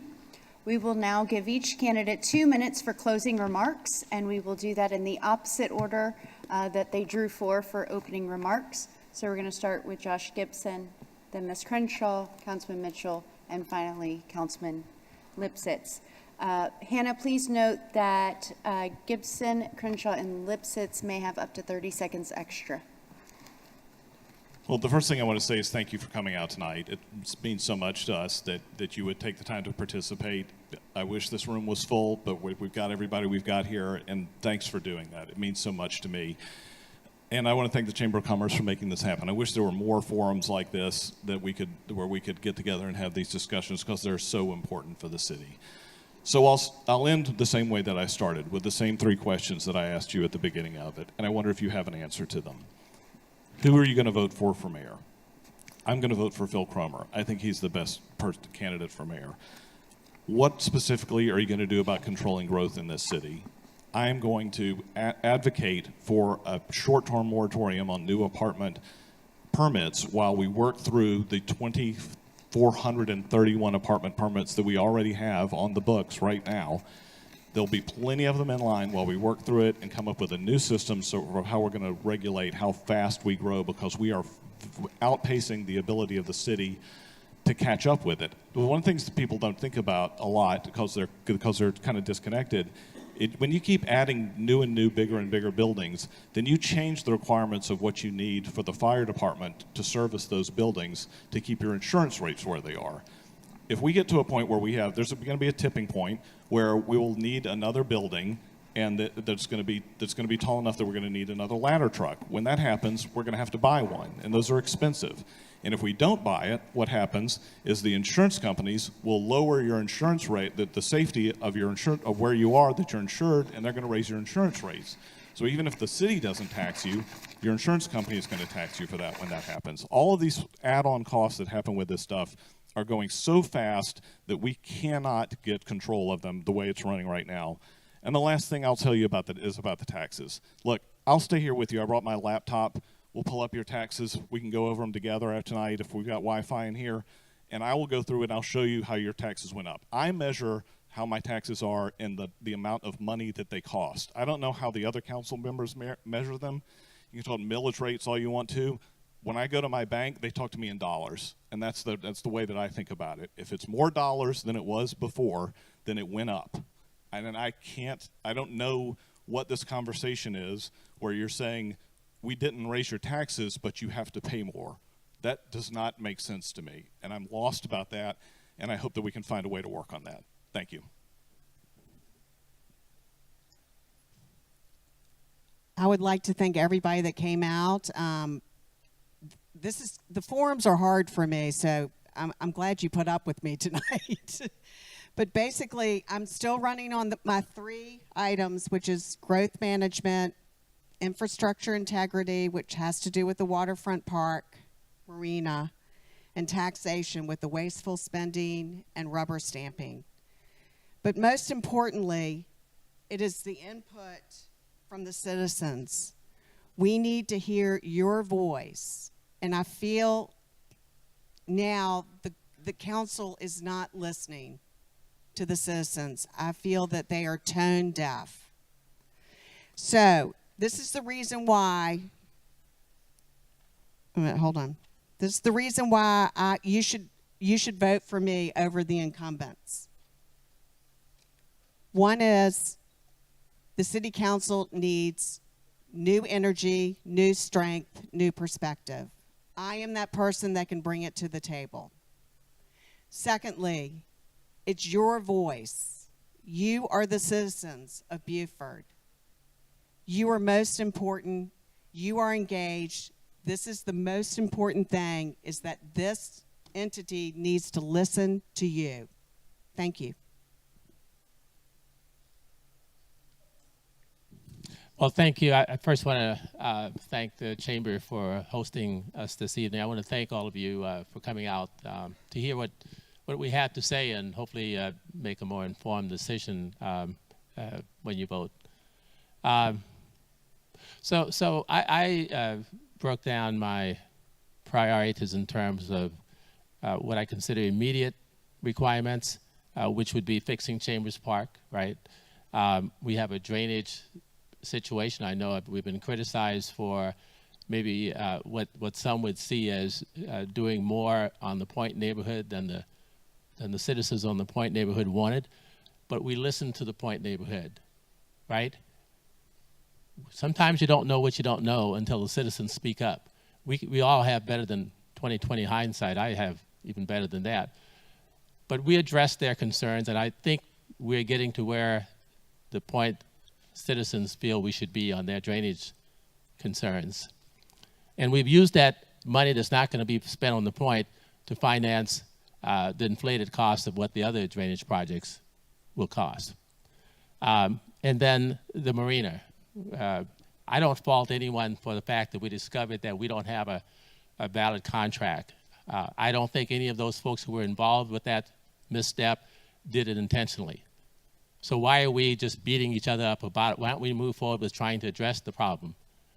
Because I think we want a marina. And going forward strategically, I just got the 30-second notice. So environmentally safe economic development, housing, and when I say housing, I mean the unhoused too. And traffic, okay? More people, more traffic. I don't have the answers to it, but I know what I don't know, and I'm willing to go out and get the experts to help us with that.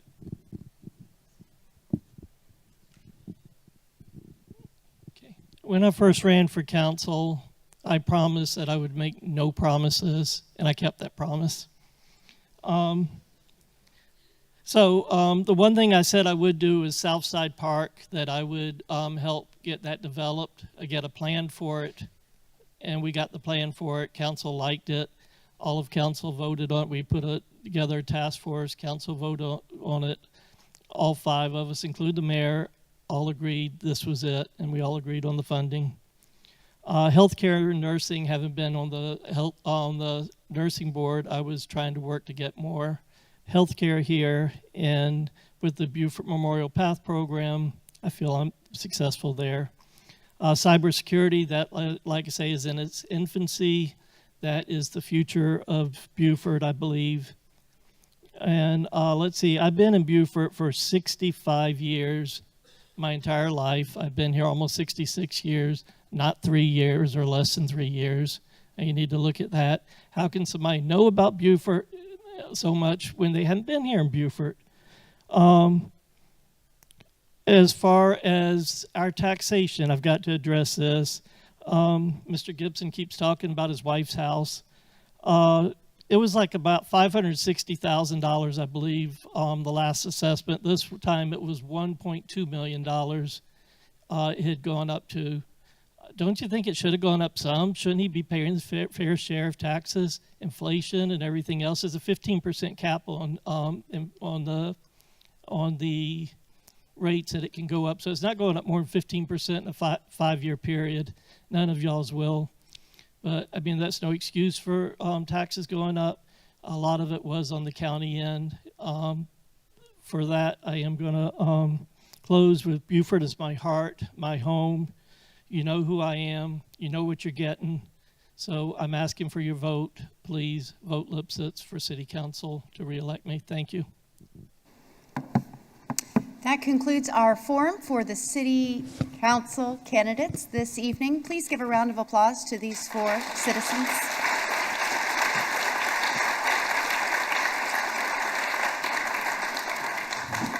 Thank you for joining us tonight. And now, with just a couple-minute transition, we will transition over to the mayoral forum for the City of Beaufort.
Good evening, everyone. Please take your seats.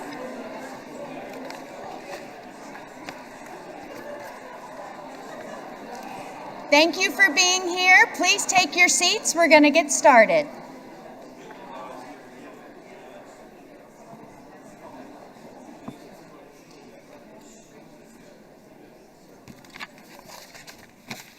All right, good evening. Welcome to the City of Beaufort Mayoral Forum. For the sake of transparency, both to the candidates and to our audience, as folks have come and gone online and here in person at USCB Center for the Arts, I am going to repeat a few of our format and rule introductions. I am Megan Morse. I'm the President and CEO of the Beaufort Regional Chamber of Commerce, and I have the honor of moderating the 2024 candidate forums tonight. We began with the county, moved on to the city, and now we conclude with the city mayoral candidates. The purpose of tonight's forum is to provide an opportunity for you, the voters, to learn more about the candidates and hear directly from them how they feel about key issues. This is a panel question format. Each candidate has an opportunity to respond to each question asked by the panel. This is not a debate. Candidates may not ask questions of or speak directly to each other. The candidates are here to address you, the audience. Each candidate is allowed up to 2 30-second rebuttals that they may use during the forum. All questions were established by a panel just a short while ago. No questions were shared in advance with any campaigns or candidates. Tonight's 3 panelists represent a cross-section of our community and were chosen by the Chamber. They worked together this afternoon to establish tonight's 10 questions. First, we have Mark Cutler, commercial banker with Coastal States Bank, vice chair of the Beaufort Regional Chamber of Commerce Board of Directors, and a member of the Black Chamber of Commerce Board of Directors. Second, we have Ashley Houck, president and CEO of the Beaufort Area Hospitality Association. And third, we have Josh Ward, a realtor and videographer, member of the Realtors Board, and member of the Help of Beaufort Board, and a Chamber Ambassador. So my job is to keep the forum on track and on time with help from our timekeeper. Each candidate will have 2 minutes for opening and closing statements. The order for those opening statements was determined by a random draw right before they came on stage. For those of you in the room with us today, I'll ask you to refrain from any commentary or outburst or applause except when we welcome our candidates and then thank them for joining us this evening. Our 2 candidates for City of Beaufort Council Mayor in alphabetical order are Phil Cromer and Josh Scaletti.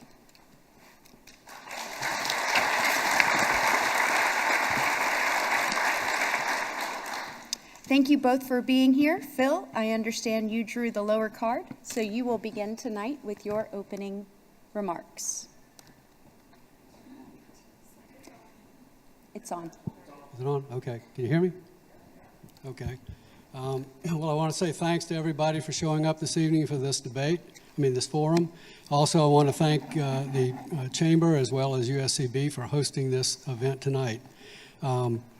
My name is Phil Cromer. I'm a native of Charleston, South Carolina. I married a local Beaufort girl, Amelia Amar. I have 2 married daughters and 4 grandchildren. My educational background, I have a joint master's degree in public administration from the College of Charleston and the University of South Carolina. I also have a risk management and public entities certification from the Insurance Institute of America. I'm a veteran, having served in the U.S. Army and the Army Reserves. And in my professional career, most of it's been spent in the public sector. I was a town administrator in Ridgeland, South Carolina, a town manager in Port Royal. Later was hired by the Municipal Association of South Carolina as a risk manager working with our cities and towns around the state. I retired from that organization in 2014, moved back to Beaufort, decided to continue my public service, ran for city council, was fortunate to have won 2 terms. I was a term limit person, so I stepped down after that second term. And then in the special election that was just held this past year for mayor, I was urged to run. I threw my name in the hat, and I was fortunate to win that election as well. Here I am 11 months later running for re-election, and I'm running because there's more to do. 11 months is not enough to get to take care of the activities and the issues that are facing the city. We also have to have, I'm concerned about the growth and development of our community and the pressure that it's putting on the character and charm and of our community. I also want to make sure that the city is a good steward of our resources and continues to do and to encourage public involvement and engagement. Thank you. Good evening, everybody, and thanks for being here tonight. Sincerely appreciate the Chamber putting on this event and giving us the opportunity to engage. For those at home, we have a full house here tonight. My name is Josh Scaletti, and I'm proud to say that I am a native here to Beaufort, born and raised. For all intents and purposes, my journey began at Mossy Oaks Elementary, where I met my now wife. I graduated from Beaufort High School, and shortly after that, at the age of 22, my life did take a tragic turn when I lost my twin brother to an overdose. That ignited a passion for me to get involved with public service, and my path was, I was led to the fire department, where I've served for the last 11 years with the Ladies Island St. Helena Fire District. 5 years in, I was awarded Firefighter of the Year and promoted to the rank of a lieutenant, which is my current rank today. In addition to that, I work as a real estate agent, and I have with the Homes Finder Realty Group for the past six years.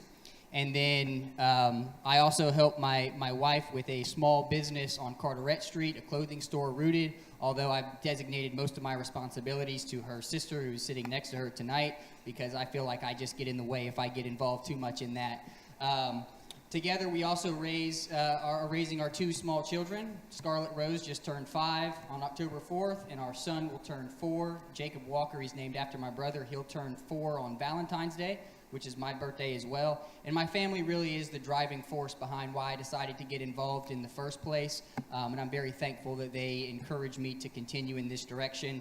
The skill set that I feel like I bring to council and that I would bring as mayor stems from my experience with the fire department. In the fire department, we identify a need. We have a thorough understanding of the resources available, and we work within a team to collaborate and appropriately utilize in the most efficient manner the resources that we have. And that's been the experience that I've had for the last 11 years, and I feel like that carries over exactly with what your role and responsibility is as mayor. Thank you. Thank you for your opening remarks. Councilman Scaletti, please, you'll answer first from our panel. All right, what are your top priorities as mayor should you be elected to this next term? Good question. So the number one priority is civility. We really need to bring civility back to council because I think that's going to help us. It's essential for moving the needle on anything that we do. The first capital improvement project is going to stem from preparation, which I think is the next priority I'll identify. And I'll use the waterfront park as an example. The waterfront park, we had several studies, one in 2016, one in 2019, and the latest in June of 24, and all three identified severe concerns with the structural integrity of the park itself. And in 2019, it was identified that the mud had built up so much underneath it that 90% of the pilings in the center were inaccessible. And the report that we got in 24 was much like those, but my concern is we did not prepare enough beforehand to address the issue, and so now, moving forward, the path is going to be roughly the same no matter who's in the seat, but I think that I will do a better job at making sure that we are prepared for not only those projects, but developing a maintenance plan to keep up with our infrastructure projects in general. Same question. My top priorities would be infrastructure, obviously, and as Josh alluded to, the waterfront park is important. I will say that the waterfront park, the two studies in 2016 and 2019 indicated that if we encapsulated some of those pilings, we could extend the life of that park, which we did as council. And then in 24, we got the report that because of the shoaling and the fact that there was still some deterioration of those pilings, that it was time for replacement. So that's what we've done. We're engaging consulting engineers right now to give us some options and also give us cost estimates on what it's going to be to replace the park. I also think stormwater is a big issue because we have to be more resilient against sea level rise and flooding. So we've got several projects that are going to undertake here in the next 2 years. We also have a big issue, and I think the most challenging issue is going to be affordable housing. That is a very difficult thing. It's a regional thing that we're going to have to do with our friends in both Jasper and Beaufort County, and we're part of the Beaufort County, Beaufort Jasper Housing Trust to work on that, and also neighborhood revitalization, another new program we stood up.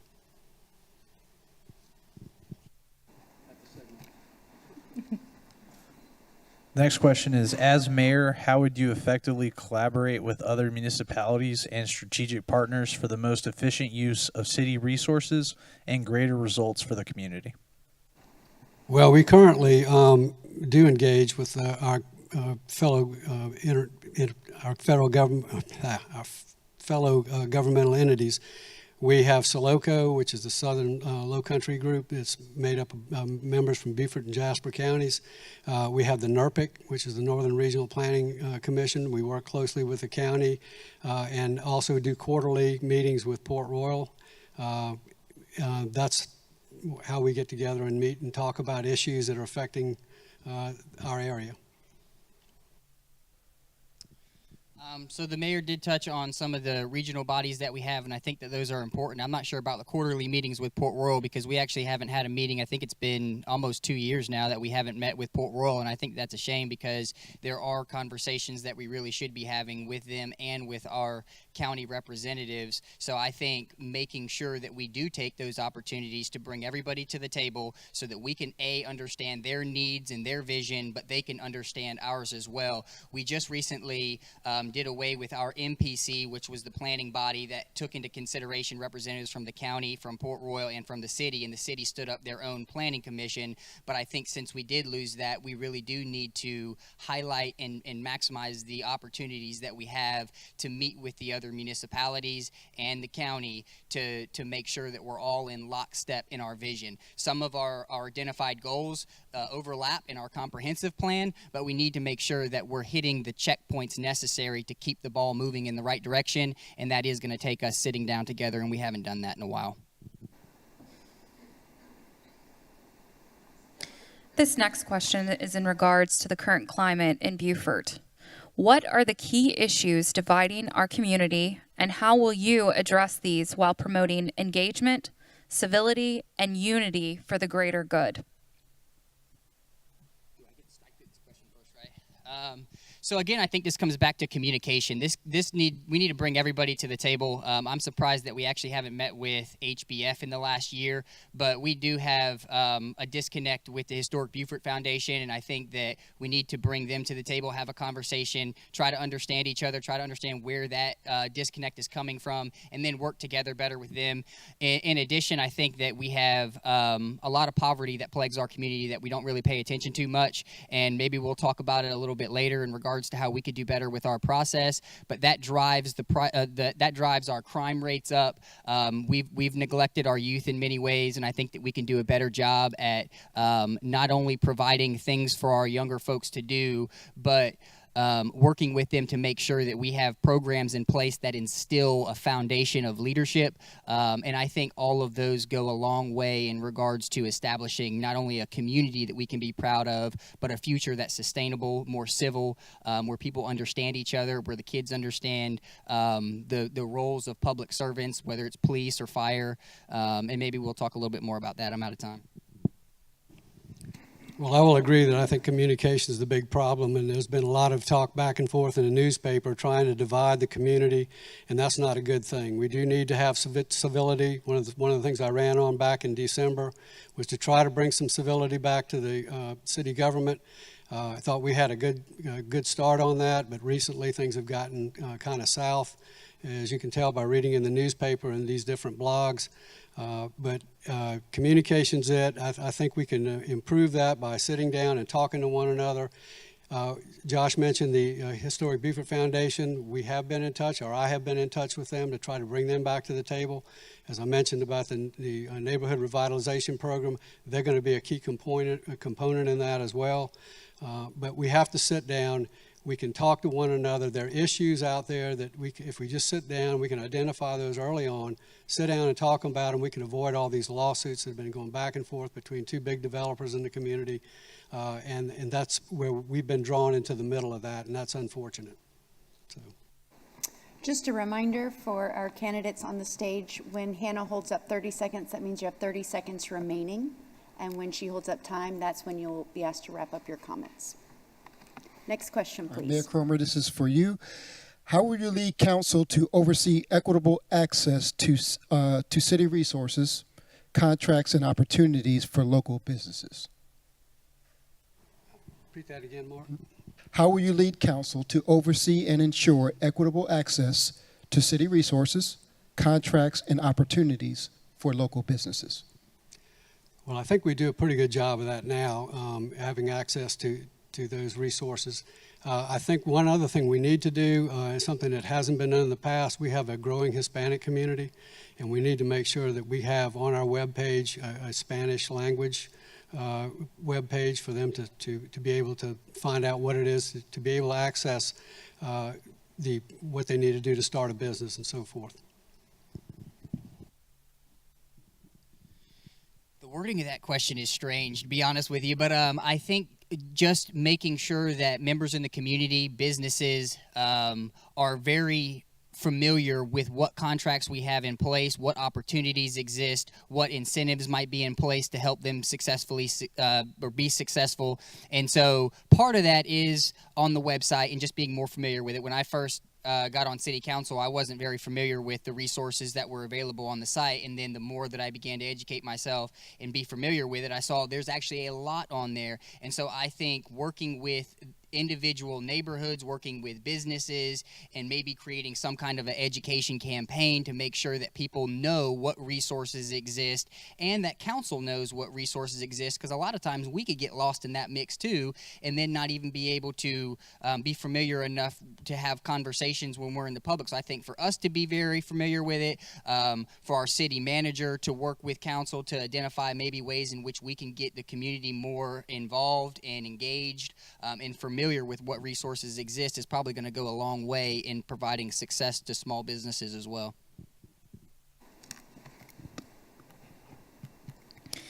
Given that the City of Beaufort has allocated funds to restore and build South Side and Washington Street neighborhood parks, how do you propose funding the restoration of Waterfront Park, the second most popular attraction in northern Beaufort County, and ensuring its preservation for future generations? Okay, well, we're obviously going to... Well, to be perfectly fair and transparent here, when we approved the funds for Southside Park, I was completely unaware of the condition of the waterfront park. We didn't get that integrity study until June. We approved, I think it was in March that we approved the funds for Southside Park. I think we really need to look at maybe a better way. The way that we funded Southside works for now, and I am in favor of funding and moving forward with that park. I think we can find a better way to finance that park and then utilize funds for the waterfront. But again, this goes back to we've had over 10 years to prepare for funding and earmark funds and work with our state and federal representatives. And so I think we're behind the 8 ball. But yes, to that question specifically, there's probably a better way for us to finance Southside Park moving forward, and then that would free up our local A-tax, H-tax dollars to where we could use those for restoration of the waterfront park, whatever that turns out to be. To answer that question, the Southside Park, those were done with revenue bonds, and those were financed, basically it's going to be through the A-tax monies that we collect to pay for that. As far as the waterfront park is concerned, we're going to have to get federal and state grants. There's no way that we can handle it on our own. We don't have any idea what the cost of the replacement is going to be or the repair. So it will be mainly from grants coming from the state and federal government, we hope. Next question is, if funds become available to improve public infrastructure in the city, how would you recommend council and administration approach the process to determine projects? We do that now. The best way to do it is to ask, basically find out what's the greatest need, identify that need or that area, go to the residents who live in that area and find out what are the options that they would like to see done to remedy the problem, and then come get with our engineers and come up with a better way of doing things. To give you an example, the King Street project, We turned it over to an engineer. They created basically a Cadillac that included a pump station and all that. The neighbors did not want that. They thought it was overkill. Basically, you could have attacked it and used a Volkswagen instead of a Cadillac. So by working with the people who live in the area, you can come up with some options and then you go back to your engineers, have them develop some alternatives, and then find out what the cost of each is, and then move on from there. I got it. Thank you, though. So I think the city has done a fairly good job at identifying the priorities and putting those in lists. I think what we can do better at is engaging the community before that project goes to the engineering phase, as the mayor was alluding to, because what happens is we'll spend hundreds of thousands of dollars getting the project engineered and then find opposition in the neighborhood or the community and have to back up and punt. So I think for us, it's going to be very important once that list is identified, first to focus on stormwater and resiliency long term, but then to engage the neighbors, understand what they want, whether that's through surveys or however we collaborate, and then pass that information on to the engineer to where we know that the study that we get afterward or the design that we get afterward is in line with what the community wants and feels like is needed. And then in addition to that, I feel like we really need to develop a maintenance plan, especially regarding our infrastructure, so that we don't have to just replace the entire thing all at one time. If it's our stormwater drains, making sure those are cleaned on a regular basis, I think we can develop a better maintenance plan overall for our infrastructure that adds longevity to its life. Titanium dioxide, before I close, will be something that's utilized in Texas and in Charleston right now. Basically a sunscreen for your roads. Brings down the temperature, it increases the longevity and the flexibility of it. Those are options that we can look at, but we got to think outside the box. Thank you. With the recent example of Hurricane Helene, do you believe the city should invest in resiliency projects? And how do you plan to improve emergency communication and coordination with regional partners?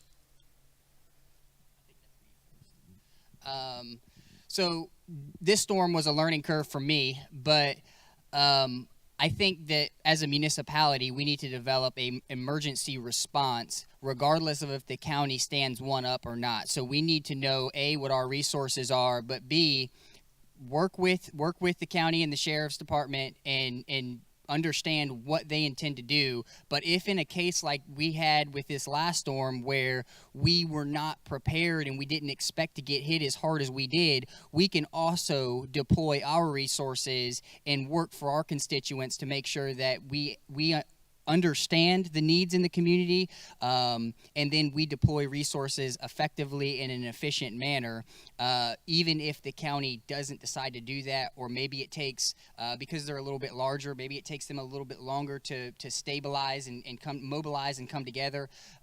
So us having a plan independent of the county would probably prove beneficial in both scenarios. A, if the county stands theirs up, or B, if they decide not to, then we can. So I can, but I can from without experience, because I haven't sat. My understanding is the mayor sits on that board and communicates with our partners, whether it be Dominion Energy or the sheriff's department. So I think that making sure that not only are those phone calls made, but that they have a clear understanding of what our needs are to make sure that nothing falls through the cracks. And so I think in this case, I was very unfamiliar with what was taking place. I didn't know if the county was standing anything up. It was 2 days after the storm when I called and said, hey, are we going to go ahead and stand up an EOC, or, utilize one of the schools that we have to bring our resources together. I'm sorry, I'm out of time. I'm running on, but that's the thought, is communication. With Hurricane Helene, we were surprised in the sense that the damage that was occurred from that storm. We were prepared. The county, when we went to bed that night, the last word we heard from them, from the EOC, was that this was going to be a rain event with gusts up to about 45 miles an hour.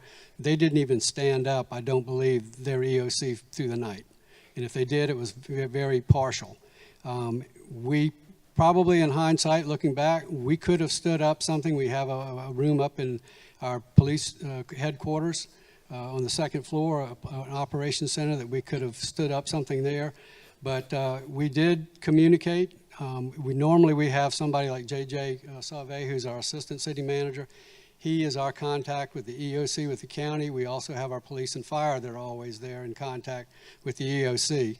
In this particular case, after the storm, like I said, we were prepared. We sent crews out. I was in contact with the city manager and with Dominion the whole time, and we were able to, unfortunately, Dominion had already pre-positioned a lot of their trucks and crews in Aiken County, and they had to bring in people from Virginia to come down, but we were able to go through, and right now we're still in the process of cleaning up. Next question is, what tools and solutions would you use to support dilapidated and inhabitable structures? This could be, specifically looked at for the downtown area that have a lot of restrictions in terms of restoration. Several houses that are not able to be restored due to the cost of that restoration. Well, as I mentioned earlier, we stood up a neighborhood revitalization program this year, and we added $100,000 to the $50,000 already appropriated. So we have $150,000. That's going to be matched by $100,000 from the Beaufort Jasper Housing Trust. So that gives us $250,000. We hope to also engage other partners, including the Black Chamber of Commerce and others, to address the dilapidated houses in that area. As far as changing, if you're talking about contributing versus non-contributing buildings, is that?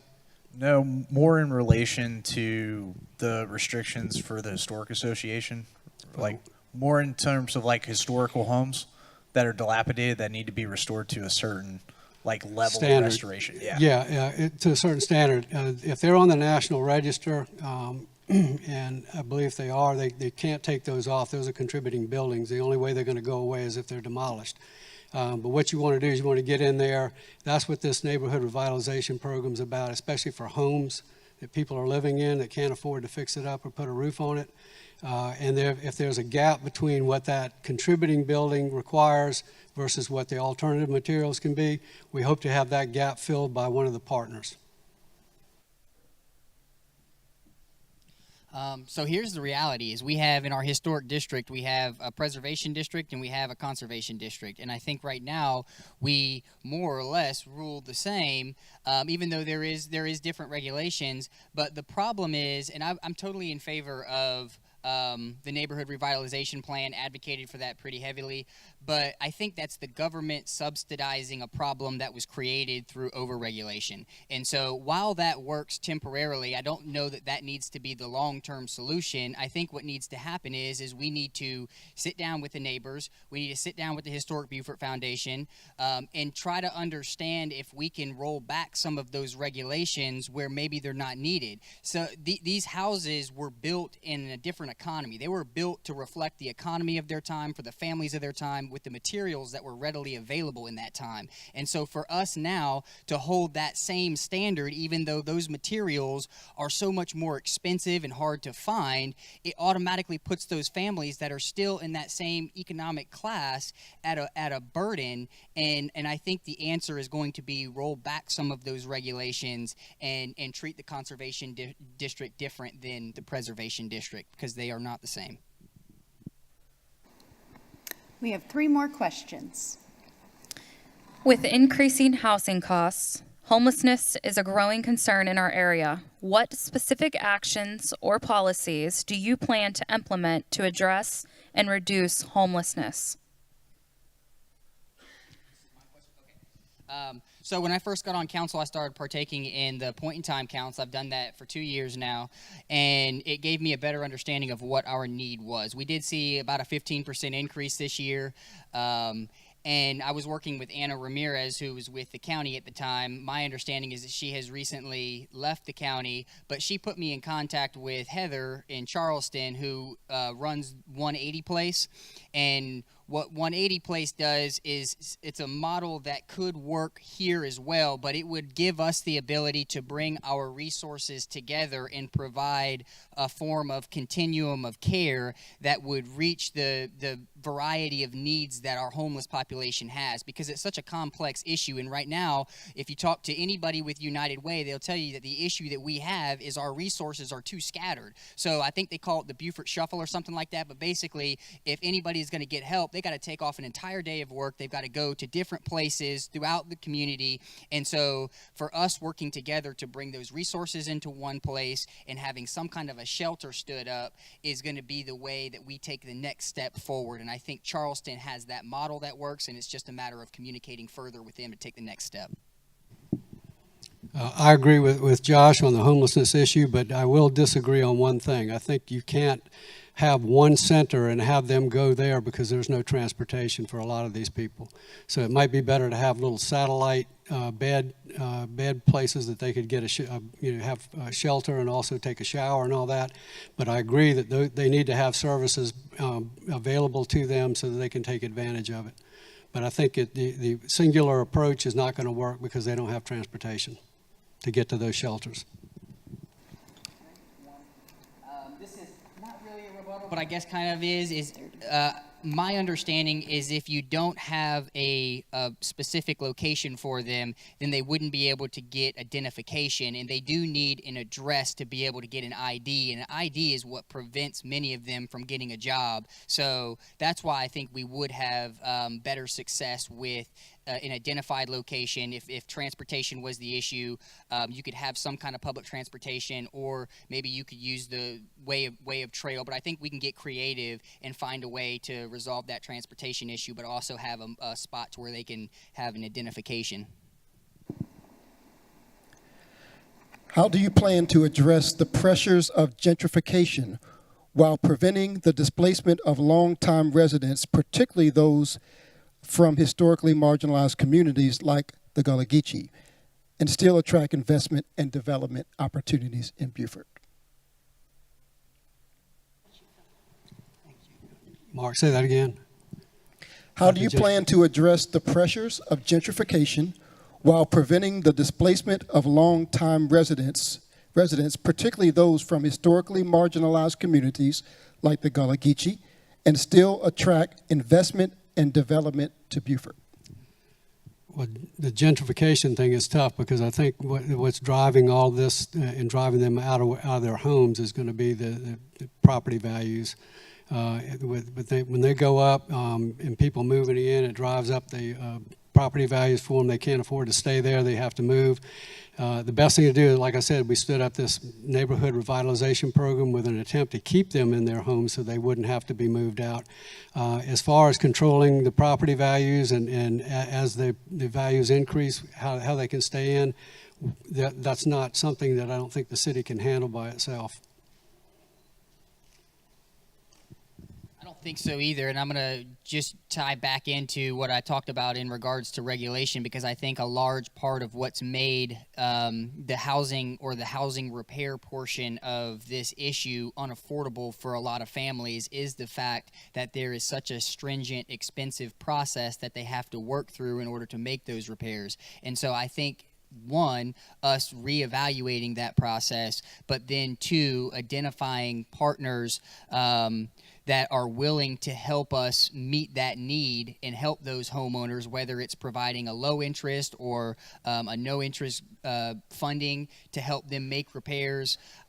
So the answer is going to be complex, and I know that we're going to have to bring not only our partners, whether it's private development or nonprofits, to the table to have that conversation with our neighbors, but I think also it's going to be less regulations where needed. This is the final question. What untapped or potential opportunities do you see for the city of Beaufort that we have yet to explore or develop?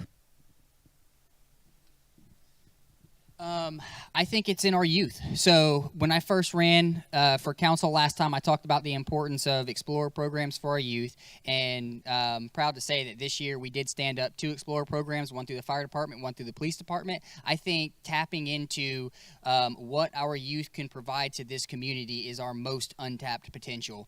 I would like to, if given the opportunity, stand up a youth council. We meet once a month. I would like to maybe have a youth council meet once a quarter with the oversight oversight of the mayor or a council member, and maybe have them tackle ideas for how we could better engage the community, or maybe how we could better entertain the young people here. But it also gives them the opportunity to buy into local government, to be a part of the process. And we don't even understand what that ripple effect could be. If somebody starts here in 9th or 10th grade and they start working on a youth council, and then in 10 or 15 years they're in the state house advocating for money to come back here for our priorities, that could be a way for us to have a sustainable future through the next generation and give them the opportunity to partake in the process. I think our youth is our most untapped potential.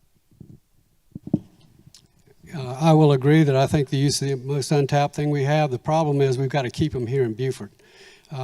We don't have enough jobs or higher paying jobs for them to stay here.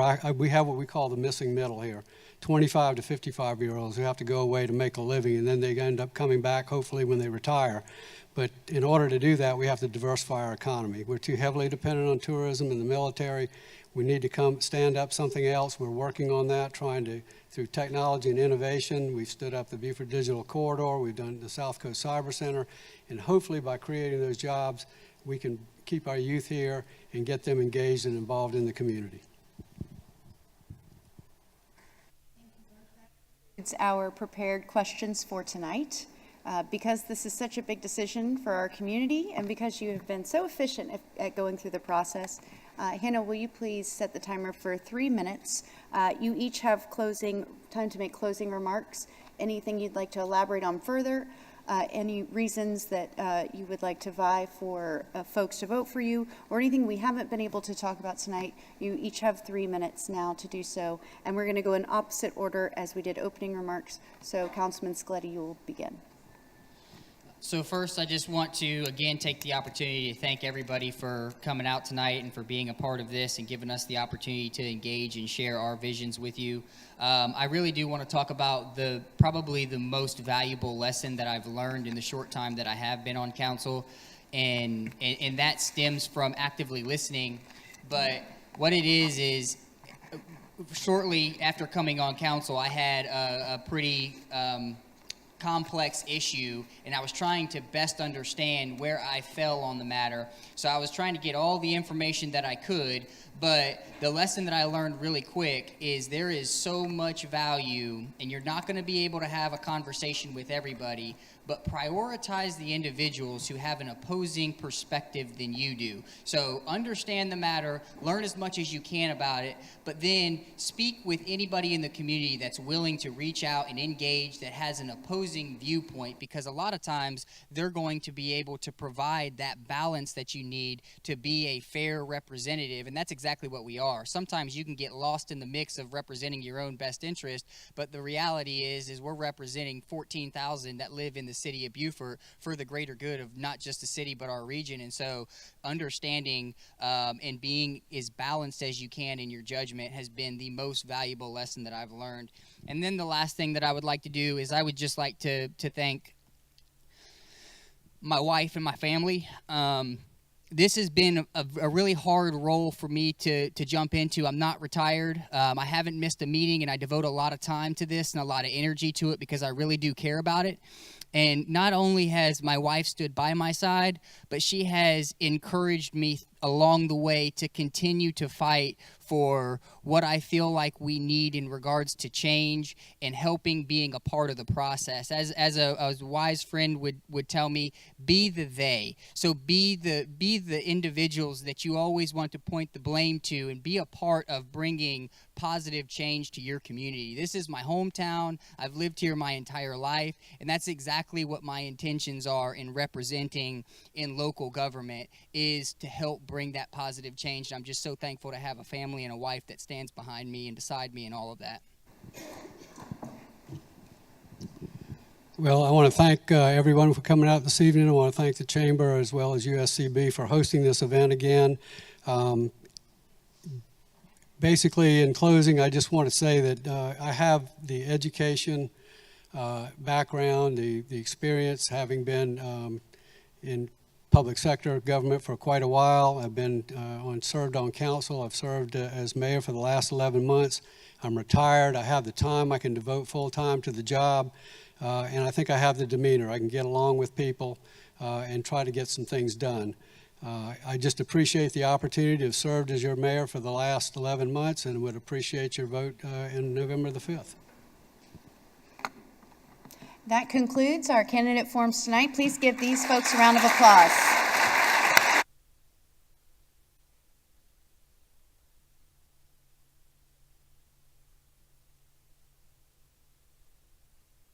Thanks again to our host, USCB. Thank you to all the candidates who participated tonight. Thank you so much to our panelists who worked for hours today, and of course to our chamber team for helping us pull this together. Remember, make sure you go and vote, if not early, between now and November 2nd. Then on Tuesday, November 5th, encourage someone else to vote too. There are some handouts in the lobby on the 1% transportation 1% sales tax for transportation infrastructure. Those are from Beaufort County, so please grab one of those on your way out. And if you'd like to rewatch any of this, you can do so through the Chamber or City's Facebook page, as well as on the county channel. Thank you for being engaged in your community. Have a wonderful evening.